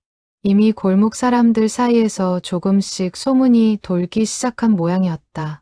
저녁 무렵 태호는 결심을 굳히기 위해 오랜만에 아내의 산소를 찾았다. 시내를 벗어난 야트막한 야산의 자리한 작은 봉분 앞에서 그는 오래도록 무릎을 꿇고 앉아 있었다. 여보, 나 좀 이상한 사람 같지? 이 나이에 이런 마음이 들 줄은 나도 몰랐어. 그는 낮은 목소리로 아내에게 말을 건넸다. 바람이 스산하게 산소 주변의 풀잎을 흔들었다. 그는 문득 아내가 생전에 했던 말을 떠올렸다. 여보, 나는 당신이랑 살아서 참 좋았어요. 그 말 속에 담긴 온전한 사랑과 용서를 그는 이제야 온몸으로 느꼈다. 그는 아내의 산소 앞에 오래도록 앉아 있다가 해가 뉘엿뉘엿 저물 무렵에야 자리에서 일어섰다.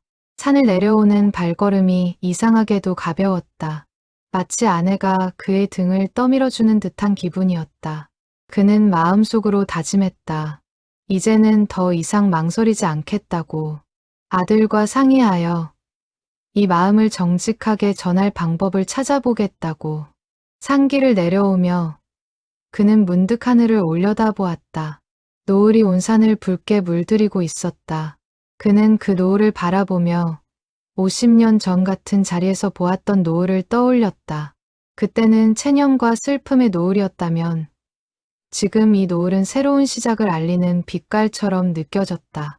같은 하늘, 같은 노을이었지만 그것을 바라보는 그의 마음은 완전히 달라져 있었다. 그날 밤 태호는 아들 민호를 불러 저녁을 함께 먹었다. 오랜만에 마주 앉은 부자 사이에 어색한 침묵이 흘렀다. 식탁 위 국이 식어가는 동안 태호는 몇 번이나 입을 열려다 다시 닫기를 반복했다. 결국 민호가 먼저 물었다. 아버지, 요즘 무슨 일 있으세요? 표정이 영 편치 않으신데. 태호는 잠시 망설이다. 낮은 목소리로 그동안의 일을 털어놓았다. 50년 전 첫사랑, 최근의 재회, 그리고 그녀의 청혼까지. 민호의 얼굴이 눈에 띄게 굳었다. 그는 수저를 내려놓고 아버지를 똑바로 바라보았다. 아버지, 지금 그 말씀, 진심이세요? 그의 목소리에는 당혹감과 함께 옅은 짜증이 섞여 있었다. 어머니 돌아가신 지 5년밖에 안 됐어요. 그런데 재혼이라니요. 동네 사람들이 뭐라고 하겠어요. 저도 우체국에서 얼굴 들고 다니기 민망합니다. 태호는 아들의 말에 마음이 무거워졌지만 조용히 대꾸했다. 재혼을 하겠다는 게 아니다. 다만 그 사람 마음을 외면하고 싶지 않을 뿐이야. 부자 사이의 언성이 조금씩 높아졌다. 민호는 아버지의 나이, 세상의 시선, 그리고 자신의 체면까지 걱정하며 반대했다. 아버지, 저희도 생각해 주세요. 손주들 보기도 그렇고 친척들 모이면 뭐라고 말씀드려야 해요. 그 말에 태호의 표정이 순간 차갑게 굳었다. 내 어머니 살아있을 때도 나는 최선을 다했다. 그런데 지금 이 나이에 마지막으로 내 마음 한번 정직하게 표현하겠다는 게 그렇게 잘못된 일이냐. 부자는 그날 밤 서로 언짢은 마음으로 헤어졌다. 민호는 인사도 제대로 하지 않은 채 현관을 나섰다. 집으로 돌아가는 차 안에서 민호는 마음이 복잡했다. 아버지를 이해하고 싶으면서도 동시에 세상의 시선이 두려운 자신의 모습에 스스로 실망스러웠다. 그는 운전대를 잡은 채 오래도록 생각에 잠겼다. 어머니가 살아계셨다면 이 상황을 뭐라고 하셨을까?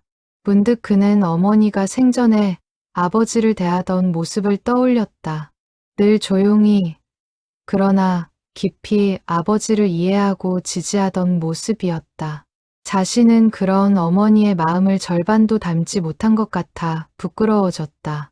며칠 동안 민호는 가게에 발걸음을 끊었다. 태호는 홀로 가게를 지키며 마음이 무거웠다. 아들과의 갈등이 그를 더욱 힘들게 했다. 밤마다 잠을 이루지 못하고 뒤척이는 날이 이어졌다. 그러던 어느 저녁, 며느리가 조용히 가게를 찾아왔다. 아버님, 민호 씨가 요즘 마음이 복잡한가 봐요. 사실은 저희 부부도 요즘 사이가 좋지 않아서요. 태호는 놀란 얼굴로 며느리를 바라보았다. 며느리는 씁쓸하게 웃으며 말을 이었다. 민호 씨가 저한테 마음을 잘 표현 안 해요. 힘든 일 있어도 혼자 사귀고요. 그런 모습 보면서 아버님 얘기 듣고 민호 씨가 더 불안했나 봐요. 며느리의 말을 듣고 태호는 문득 깨달았다. 아들의 반대는 단순한 체면 문제가 아니라 자신의 결혼 생활에 대한 불안이 투영된 것이었다. 태호는 그날 밤 오래도록 생각에 잠겼다. 자신이 평생 감정을 억누르며 살아온 방식이 어쩌면 아들에게도 대물림되었을지 모른다는 생각이 들었다. 창밖 달빛을 바라보며 그는 자신의 지난 삶을 하나하나 되짚어 보았다. 정욱에게도, 민호에게도, 그리고 자기 자신에게도 온전히 다 하지 못한 말들이 있었다. 그는 서랍 속 낡은 사진첩을 꺼내 오래도록 들여다보았다. 젊은 시절 정욱과 함께 찍은 사진, 어린 민호를 안고 있는 사진, 그리고 가족이 함께 나들이 갔던 사진들. 사진 속 자신의 얼굴은 늘 조금은 굳어 있었다. 활짝 웃는 모습이 드물었다.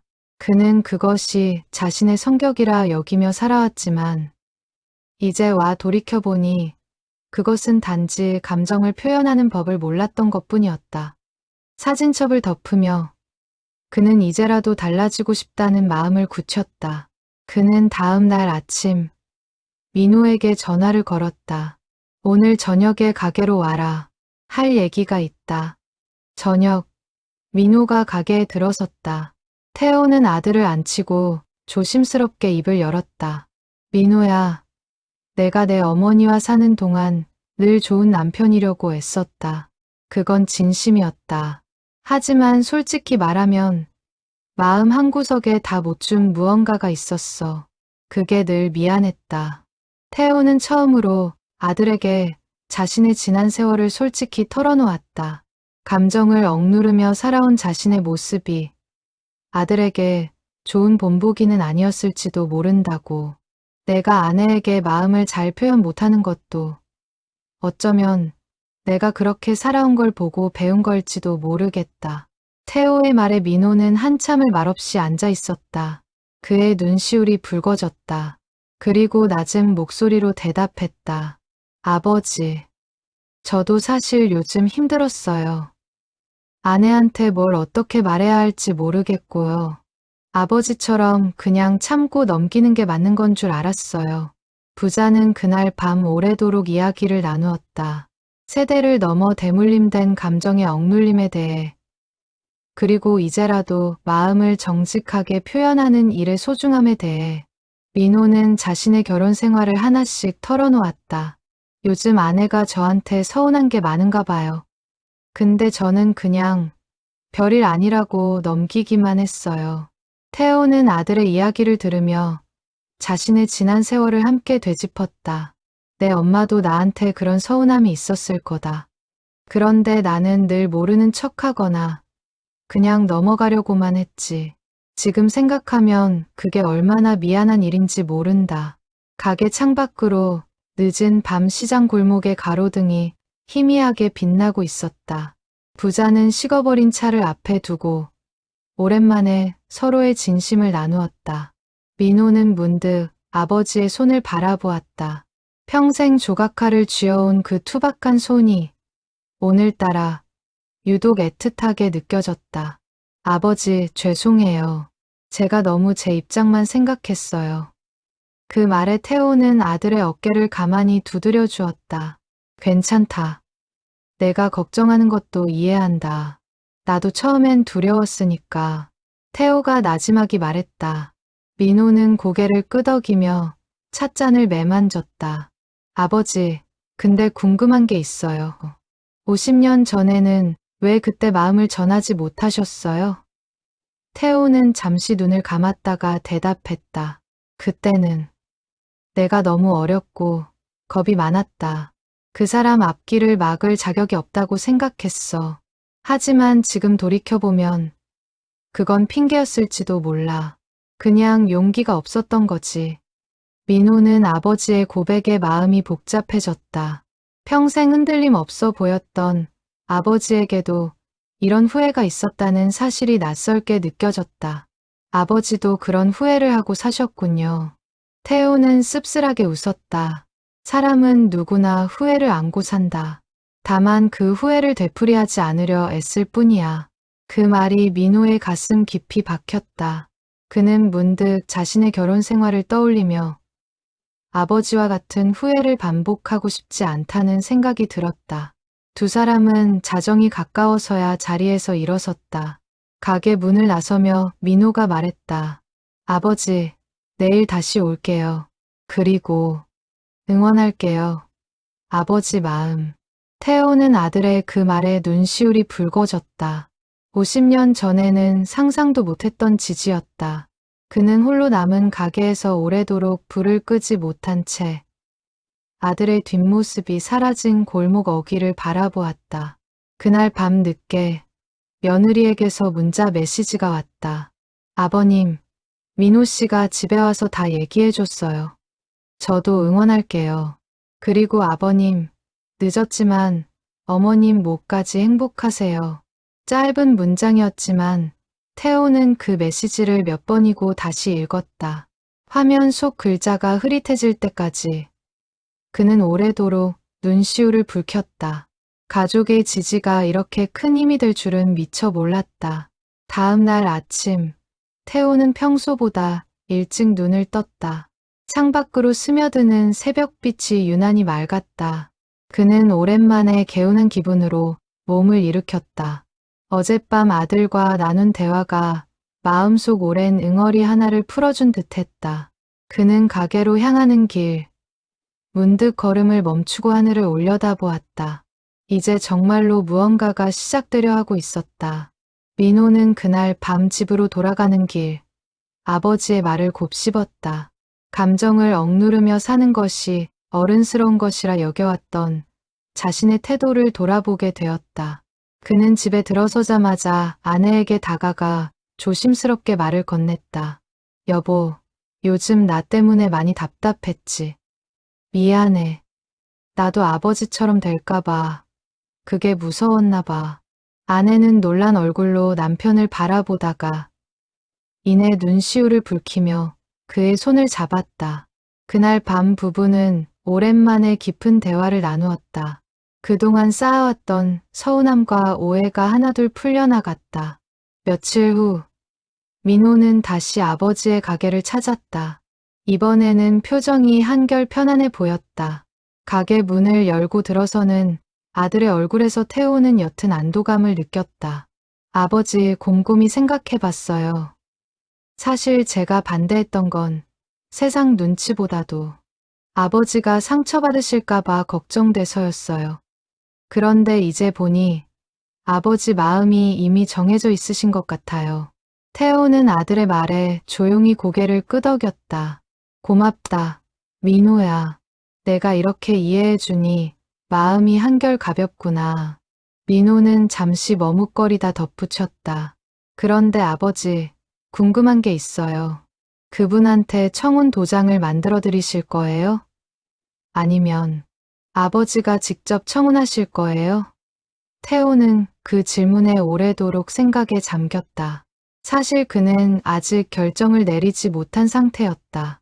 윤희의 부탁대로 도장을 새겨줄 것인가? 아니면 자신이 먼저 마음을 전할 것인가? 그는 문득 깨달았다. 50년 전에는 자신이 침묵했기에 그녀가 먼저 용기를 내야 했던 것이라고. 이번에도 그저 부탁받은 대로만 움직인다면 또다시 같은 실수를 반복하는 셈이었다. 이번에는 내가 먼저 움직여야 할 것 같다. 태호가 조용히 말했다. 민호는 아버지의 결심을 듣고 옅은 미소를 지었다. 아버지답네요. 그런데 도장은 어떻게 하실 거예요?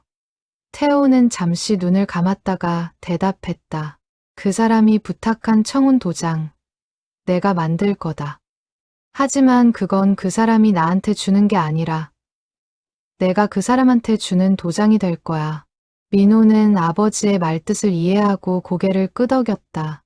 멋진 생각이세요, 아버지. 며느리도 그 이야기를 전해 듣고 반색했다. 아버님, 정말 낭만적이에요. 50년 전 못다한 이야기를 이제야 완성하시는 거네요. 태호는 며느리의 그 말에 쑥스러운 듯 웃었다. 낭만이라고 하기엔 너무 늦은 나이 아니냐. 며느리는 고개를 저으며 답했다. 사랑에 늦은 나이가 어딨어요, 아버님. 저는 두 분 이야기 듣고 나서 오히려 큰 위로를 받았어요. 그날 이후 태호는 매일 밤 홀로 작업대 앞에 앉았다. 가장 좋은 나무를 골라 정성껏 결을 다듬었다. 그는 50년 전 그날처럼 밤늦도록 조각칼을 손에서 놓지 않았다.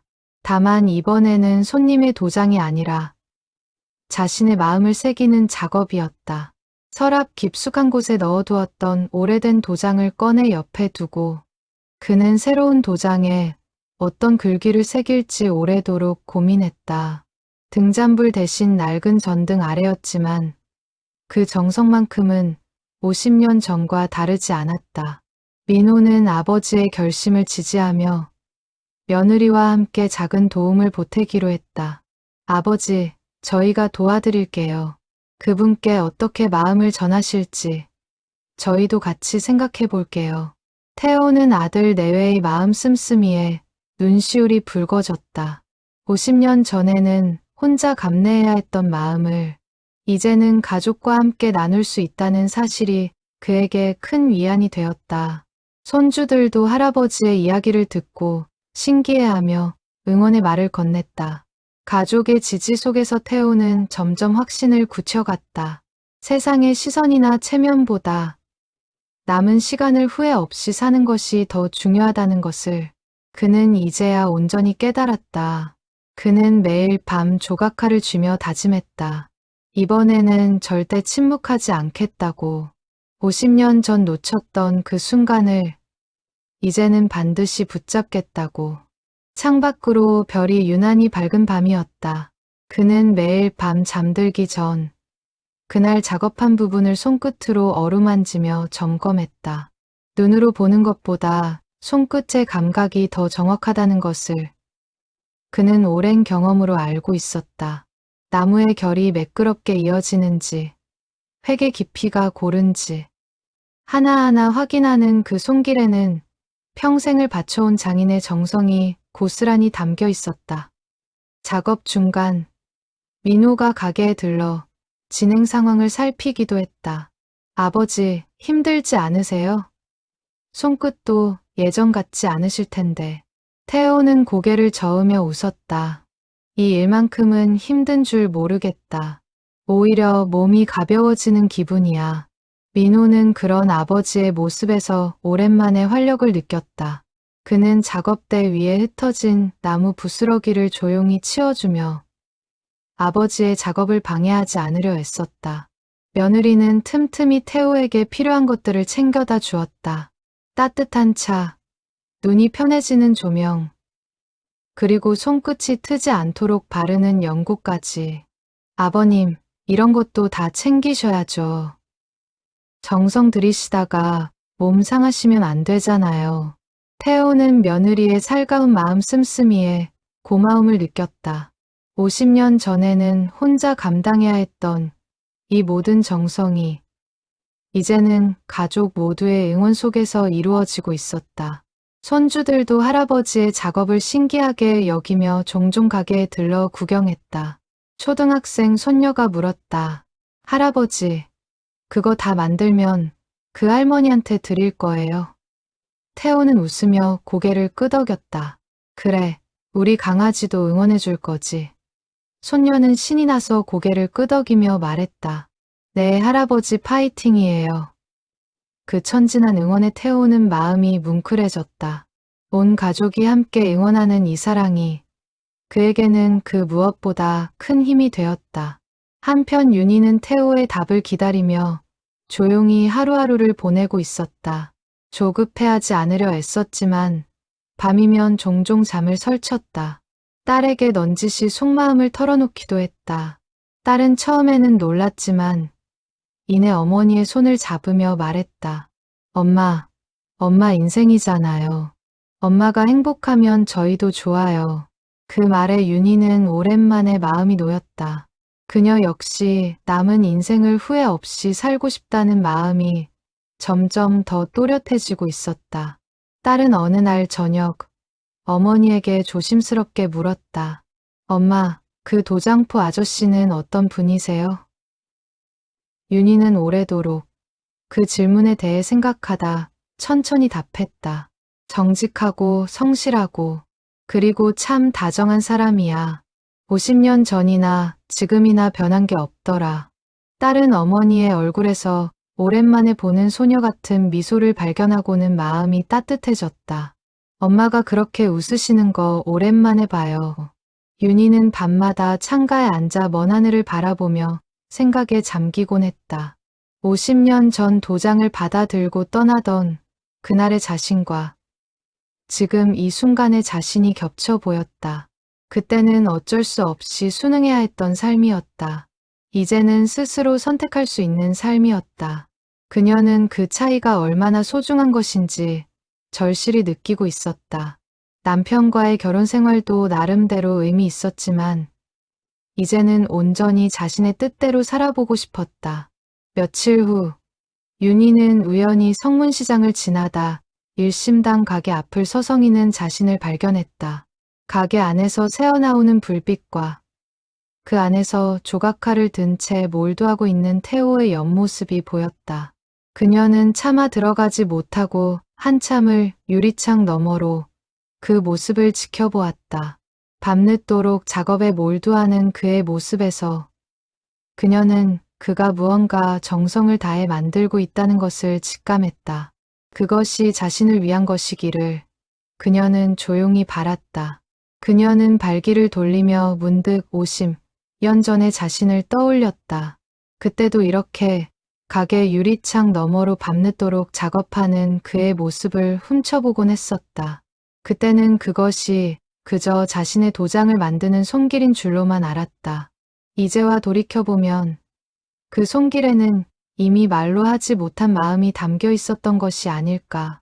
그녀는 밤하늘의 별을 올려다보며 조용히 걸음을 옮겼다. 집으로 돌아가는 길, 윤희는 딸에게 전화를 걸었다. 예, 엄마 요즘 마음이 참 이상하다.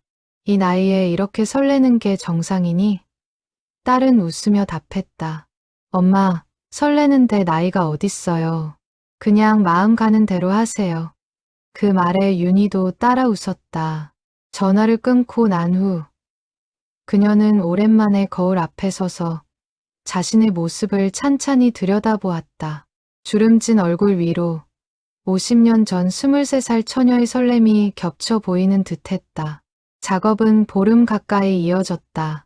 태호는 나무를 고르고 다듬고 새기는 모든 과정에 평생의 기술과 마음을 쏟아부었다. 도장의 모양은 윤희가 50년 전 원했던 것처럼 둥글게 다듬었다. 모난 데 없이 둥글게 살고 싶다던 그녀의 옛말을 떠올리며 그는 손끝에 온 정성을 담았다. 도장 위에는 그녀의 이름 석 자와 함께 작은 글귀 하나를 더 새기기로 결심했다. 함께 둥글게라는 5글자였다. 글귀를 정하기까지 그는 며칠 밤을 고민했다. 새기는 작업은 쉽지 않았다. 손끝이 예전 같지 않아 몇 번이나 획이 어긋났고 그때마다 그는 처음부터 다시 시작했다. 돋보기를 쓰고도 눈이 침침해 몇 번이나 눈을 비벼야 했다. 밤이 깊도록 이어지는 작업의 몸은 고단했지만 마음만은 오히려 가벼워졌다. 50년 동안 묻어두었던 감정을 한 획 한 획 풀어내는 기분이었다. 완성이 가까워질수록 그는 50년 전 그녀의 도장을 새기던 밤의 떨림을 다시 느꼈다. 하루는 획을 잘못 그어 나무 전체를 망친 적도 있었다. 50년 경력의 장인으로서는 좀처럼 없는 실수였다. 그는 망가진 나무를 손에 쥔 채 한참을 허탈하게 앉아 있었다. 그러나 곧 마음을 다잡고 새 나무를 꺼내 처음부터 다시 시작했다. 이 정도 정성도 안 들이면 그 사람 마음에 어떻게 보답하겠나. 그는 스스로를 다독이며 다시 조각칼을 손에 쥐었다. 손끝의 떨림도 침침한 눈도 그의 정성을 막지는 못했다. 작업이 절반쯤 진행되었을 무렵 민호가 밤늦게 가게에 들러 아버지의 모습을 지켜보았다. 등을 굽힌 채 한 획 한 획에 몰두하는 아버지의 뒷모습에서 그는 평생 손으로 사람의 이름을 새겨온 장인의 무게를 새삼 느꼈다. 아버지, 정말 대단하세요. 민호가 조용히 말하자 태호는 고개도 들지 않은 채 답했다. 이 나이에 이런 걸 다시 할 줄은 나도 몰랐다. 근데 이상하게 손이 절로 움직이는구나. 민호는 그날 밤 아버지 곁에 오래도록 머물렀다. 말없이 나무 부스러기를 치우고 차를 끓여 건네며 그저 아버지의 작업을 지켜보았다. 그는 문득 어린 시절 아버지의 무릎에 앉아 조각칼 다루는 법을 구경하던 기억을 떠올렸다. 그때는 그저 신기한 손재주로만 보였던 그 일이 이제는 한 사람의 인생과 마음을 담아내는 예술처럼 느껴졌다. 아버지, 저도 나중에 이 도장포 물려받을까요? 민호가 문득 던진 말에 태호는 손을 멈추고 아들을 바라보았다. 뜻밖의 말이었지만 그의 가슴 한구석이 뭉클해졌다. 내가 정말 그러고 싶다면 나야 더 바랄 게 없지. 태호가 나지막이 답했다. 민호는 고개를 끄덕이며 조용히 웃었다.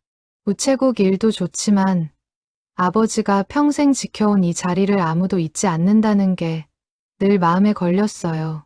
부자는 그날 밤 도장포의 미래에 대해서도 오래도록 이야기를 나누었다.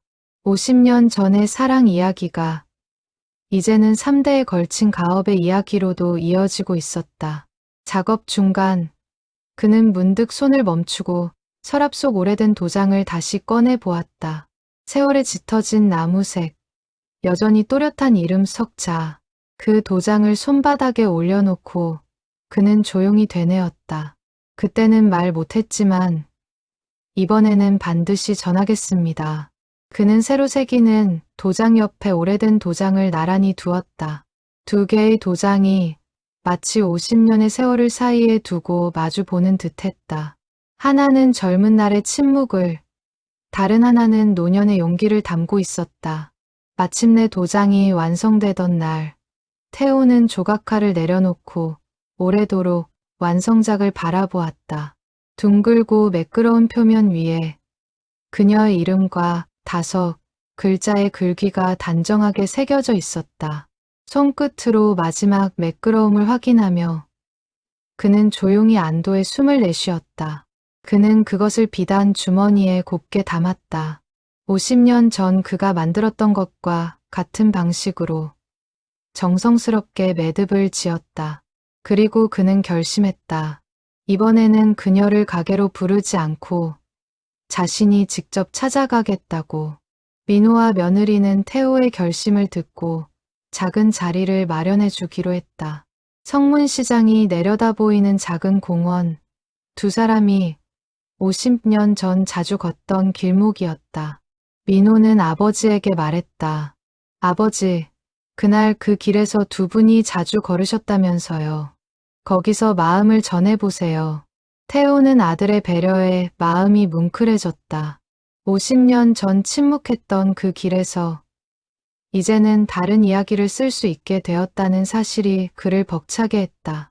며느리는 꽃집에서 작은 꽃다발까지 준비해 주었다. 약속된 날 아침, 태호는 정갈한 한복 저고리를 꺼내 입었다. 아내가 세상을 떠난 후 한 번도 꺼내지 않았던 옷이었다. 거울 앞에 선 그는 문득 자신의 얼굴을 오래도록 들여다보았다. 주름진 얼굴, 하얗게 센 머리카락, 그러나 눈빛만은 50년 전 그날처럼 떨리고 있었다. 그는 비단 주머니를 조심스럽게 품에 넣고 가게 문을 나섰다. 문을 나서기 전 그는 벽에 걸린 아내의 사진을 향해 조용히 고개를 숙였다. 마치 허락을 구하는 듯한 몸짓이었다. 공원으로 향하는 길, 태호의 발걸음은 무겁고도 가벼웠다. 50년이라는 세월의 무게가 발끝에 실려 있었지만 동시에 마침내 마음을 전할 수 있다는 설렘이 그의 걸음을 재촉했다. 성문시장 골목을 지나며 그는 년 전 그날의 풍경과 오늘의 풍경을 겹쳐 보았다. 많은 것이 변했지만 그의 마음 하나만은 변하지 않았다는 사실을 그는 새삼 깨달았다. 골목을 걸어 나오는 그를 향해 옆집 떡집 아주머니가 놀란 얼굴로 아는 체를 했다. 아이고, 강 사장님. 오늘 무슨 좋은 일 있으세요? 태호는 그저 웃으며 고개를 끄덕였다. 좋은 일이 있느냐는 물음에 그는 마음속으로 대답했다. 그렇다고 50년 만에 드디어 좋은 일이 생기려 한다고. 공원으로 향하는 마지막 골목 어귀에서 그는 잠시 걸음을 멈추고 하늘을 올려다보았다. 봄볕이 유난히 따스한 날이었다. 걸음을 옮기며 그는 문득 50년 전 그날을 떠올렸다. 축하 폭죽 소리를 들으며 홀로 산에 올랐던 그 봄날. 그때는 그저 침묵하며 마음을 땅에 묻는 것이 최선이라 여겼다. 그러나 오늘은 달랐다. 그는 스스로 걸음을 옮겨 그녀를 향해 가고 있었다. 그 사실 하나만으로도 그는 지난 50년의 세월이 결코 헛되지 않았음을 느꼈다. 공원 입구에 다다르자 멀리 벤치에 앉은 윤희의 모습이 보였다. 하얀 저고리에 은은한 미색 치마를 곱게 차려입은 그녀는 봄볕 아래서 유난히 곱고 단아해 보였다. 태호는 걸음을 늦추며 그 모습을 오래도록 눈에 담았다. 그의 심장이 50년 전 그날처럼 세차게 뛰기 시작했다. 그는 마른 침을 삼키며 천천히 그녀를 향해 걸어갔다. 벤치를 향해 걸어가는 그 짧은 거리가 태호에게는 50년보다 더 길게 느껴졌다. 한 걸음 한 걸음마다 그는 지난 세월의 무게와 오늘의 설렘을 동시에 느꼈다. 바람이 불어와 벚꽃이 몇 장이 그의 어깨 위에 내려앉았다. 그는 그것을 가만히 털어내며 마지막 몇 걸음을 천천히 내디뎠다. 멀리서 지켜보던 민호와 며느리, 그리고 윤희의 딸은 서로 눈짓을 주고받으며 조용히 자리를 피해 주었다. 이 순간만큼은 온전히 두 사람만의 시간이어야 한다는 것을 모두가 알고 있었다. 벚나무 그늘 아래 두 노인의 재회가 마침내 새로운 시작을 향해 나아가고 있었다. 공원 벤치에 윤희가 먼저 나와 앉아 있었다. 그녀 역시 곱게 한복을 차려입고 있었다. 태호가 다가가자 그녀는 자리에서 일어나 조용히 그를 맞았다. 두 사람은 한동안 말없이 서로를 바라보았다. 봄바람이 두 사람 사이를 스치고 지나갔다. 벤치 옆 벚나무에서 꽃잎이 하나둘 떨어져 내렸다. 마침내 태호가 품에서 비단 주머니를 꺼내 그녀에게 내밀었다. 윤희 씨, 부탁하신 청혼 도장, 제가 만들었습니다. 윤희는 떨리는 손으로 주머니를 받아 열었다. 둥글게 다듬어진 도장, 그 위에 새겨진 자신의 이름과 다섯 글자의 글귀를 보는 순간 그녀의 눈에서 눈물이 흘러내렸다. 함께 둥글게 그녀가 나지막이 글귀를 읽었다. 목이 메어 더 이상 말을 잇지 못했다. 태호는 그녀의 손을 조심스럽게 감싸주며 말을 이었다. 윤희 씨가 저한테 청혼하고 싶다고 하셨을 때 저는 겁이 났습니다. 세상 눈치도 보였고요. 하지만 이제는 알겠습니다. 50년 전 제가 못했던 말을 이제는 해야 한다는 것을요. 태호는 무릎을 살짝 굽히며 그녀의 눈을 바라보았다. 지나가던 사람들이 힐끗 쳐다보았지만 그는 개의치 않았다. 서윤희 씨, 50년 전부터 제 마음 깊은 곳에는 늘 당신이 있었습니다. 그때는 말할 수 없었지만 이 도장을 새기던 그 밤부터 지금까지 단 하루도 완전히 잊은 적이 없습니다. 이제 남은 시간 당신과 함께 걷고 싶습니다. 저와 결혼해 주시겠습니까? 윤희는 눈물을 흘리며 고개를 끄덕였다. 네, 태호 씨. 저도 50년을 기다려온 대답이에요. 두 사람은 공원 벤치에 나란히 앉아 오랫동안 참아왔던 눈물과 웃음을 함께 쏟아냈다. 벚꽃잎이 두 사람의 어깨 위로 하나둘 내려앉았다. 멀리서 민호와 며느리, 그리고 윤희의 딸이 조용히 그 모습을 지켜보고 있었다. 그들의 눈시울도 어느새 붉어져 있었다. 50년의 세월을 돌아온 두 사람의 재회가 마침내 완전한 결실을 맺는 순간이었다. 윤희는 눈물을 닦으며 품 안에서 작은 손수건 꾸러미를 꺼냈다. 저도 드릴 게 있어요. 그녀가 조심스럽게 펼친 것은 50년 전 태호가 처음 새겨주었던 바로 그 도장이었다. 이것도 다시 태호 씨한테 맡기고 싶어요. 우리 두 사람의 처음을 기억하는 물건이니까요. 태호는 그 도장을 받아들며 목이 메었다. 50년의 세월을 돌아 두 개의 도장이 마침내 한자리에 모이는 순간이었다. 멀리서 지켜보던 민호가 조심스럽게 다가와 두 사람에게 꽃다발을 건넸다. 아버지, 어머니, 축하드려요. 어머니라는 호칭이 낯설었지만 윤희는 그 말에 눈물을 글썽이며 환하게 웃었다. 며느리와 윤희의 딸도 다가와 두 사람을 축복해 주었다. 봄바람이 불어오는 공원 한가운데서 세 세대가 함께 어우러진 따뜻한 풍경이 펼쳐졌다. 그날 이후 태호와 윤희는 성문시장 골목 사람들 앞에서 소박한 약혼식을 올렸다. 민호 내외와 손주들, 그리고 윤희의 자녀들까지 함께한 자리였다. 처음에는 어색해하던 양가 자녀들도 두 사람의 진심 어린 모습을 보며 점차 마음을 열었다. 시장 상인들도 하나둘 모여들어 축하 인사를 건넸다. 떡집 아주머니는 손수 만든 떡을 잔뜩 싸들고 와 두 사람의 앞날을 축복했다. 민호는 그날 아버지에게 조용히 말했다. 아버지, 축하드려요. 그리고 감사해요. 저한테 정직한 마음이 뭔지 알려주셔서요. 약혼식이 끝난 후 윤희 아들도 처음으로 태호에게 다가와 인사를 건넸다. 안녕하세요. 어머니께 말씀 많이 들었습니다. 잘 부탁드립니다. 태호는 그 인사에 진심으로 고개를 숙이며 답했다. 제가 더 잘 부탁드립니다. 어머님을 행복하게 해드리도록 노력하겠습니다. 두 집안의 자녀들은 그렇게 조금씩 서로를 가족으로 받아들이기 시작했다. 성문시장 골목에는 오랜만에 훈훈한 웃음소리가 가득했다. 일심당 도장포는 여전히 성문시장 뒷골목에 자리하고 있다. 다만 이제는 태호 혼자가 아니다.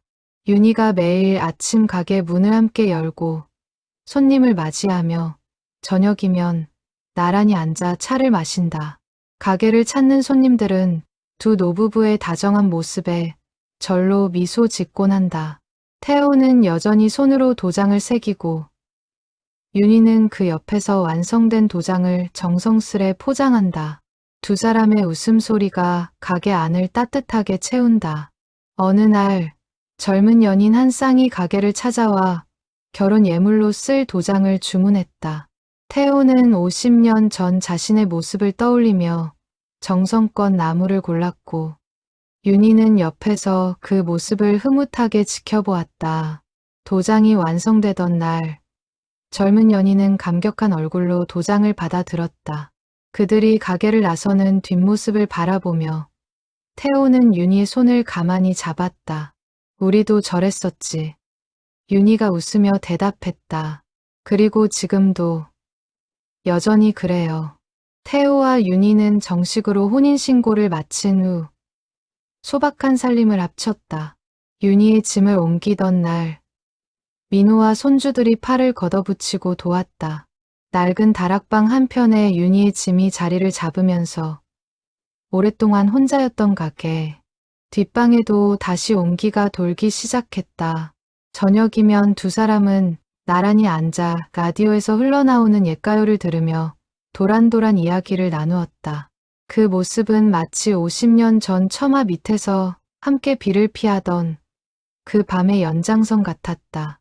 윤희는 종종 가게 일을 거들며 태호의 곁을 지켰다. 손님이 이름을 맡기고 가면 그녀는 정갈한 글씨로 주문서를 작성했고 태호는 그 옆에서 나무를 고르며 흐뭇하게 그녀를 바라보았다. 시장 사람들은 두 사람을 두고 늦게 핀 꽃이 더 예쁘다며 덕담을 건넸다. 처음에는 수군거리던 일부 이웃들도 시간이 지나면서 두 사람의 진심, 어린 모습에 마음을 열었다. 민호 부부의 사이도 그 사이 눈에 띄게 좋아졌다. 아버지의 용기를 지켜본 민호는 아내에게 자신의 마음을 조금씩 더 솔직하게 표현하기 시작했다. 부부는 예전보다 훨씬 자주 웃었고 서로의 손을 잡는 일도 많아졌다. 태호는 그 모습을 지켜보며 생각했다. 자신이 50년 만에 되찾은 용기가 아들의 삶에도 작은 씨앗이 되었다는 사실이 그를 더없이 뿌듯하게 했다. 이야기는 여기서 끝나지 않는다. 인생의 황혼에 이르러서도 진심은 늦지 않는다는 것을 이 노부부는 온몸으로 보여주었다. 50년의 세월을 돌아 결국 서로에게 닿은 두 사람의 이야기는 성문시장 뒷골목 작은 도장포에서 오늘도 조용히 이어지고 있다. 이름 하나를 정성껏 새기는 일이 때로는 한 사람의 인생 전체를 새기는 일이 될 수 있다는 것을, 그리고 사랑은 나이와 세월을 넘어 언제든 다시 시작될 수 있다는 것을 일심당의 작은 도장 하나가 조용히 말해주고 있다. 봄이 가고 여름이 왔다. 가게 앞 화분에는 어느새 봉숭아꽃이 붉게 피어 있었다. 50년 전 평상 옆에 피어 있던 바로 그 꽃이었다. 태호는 그 꽃을 바라보며 윤희에게 말했다. 이 꽃 기억나세요? 윤희는 웃으며 고개를 끄덕였다. 그럼요. 그때도 이맘때 피었었죠. 두 사람은 나란히 앉아 붉은 봉숭아꽃을 바라보며 50년의 세월을 지나 다시 만난 오늘 하루를, 그리고 앞으로 함께할 날들을 조용히 그려보았다. 그해 가을, 두 사람은 늦은 신혼여행 삼아 근교 온천 마을로 하루 나들이를 다녀오기도 했다. 태호가 평생 처음 떠나보는 여행다운 여행이었다. 온천물에 몸을 담그며 윤희가 웃으며 말했다. 이런 것도 다 늦게 배우네요. 우리. 태호도 따라 웃으며 답했다. 늦었지만 그래도 배우고 있잖습니까. 두 사람은 그렇게 서로에게 처음이자 새로운 순간들을 하나씩 만들어가고 있었다. 가을이 되자 두 사람은 성문시장 상인의 잔치에 나란히 참석했다. 시장 사람들은 이제 두 사람의 모습을 자연스럽게 받아들이고 있었다. 떡집 아주머니는 윤희의 손을 잡으며 말했다. 형님, 강 사장님이 요즘 얼굴이 환해지셨어요. 다 형님 덕분이에요. 윤희는 수줍게 웃으며 고개를 저었다. 저야말로 이 나이에 다시 웃을 일이 생겨서 감사할 따름이에요. 겨울이 오고 눈이 소복이 내리던 어느 날, 두 사람은 가게 안작은 화로 곁에 나란히 앉아 서로의 손을 꼭 잡았다. 창밖에 눈송이만큼이나 포근한 시간이었다.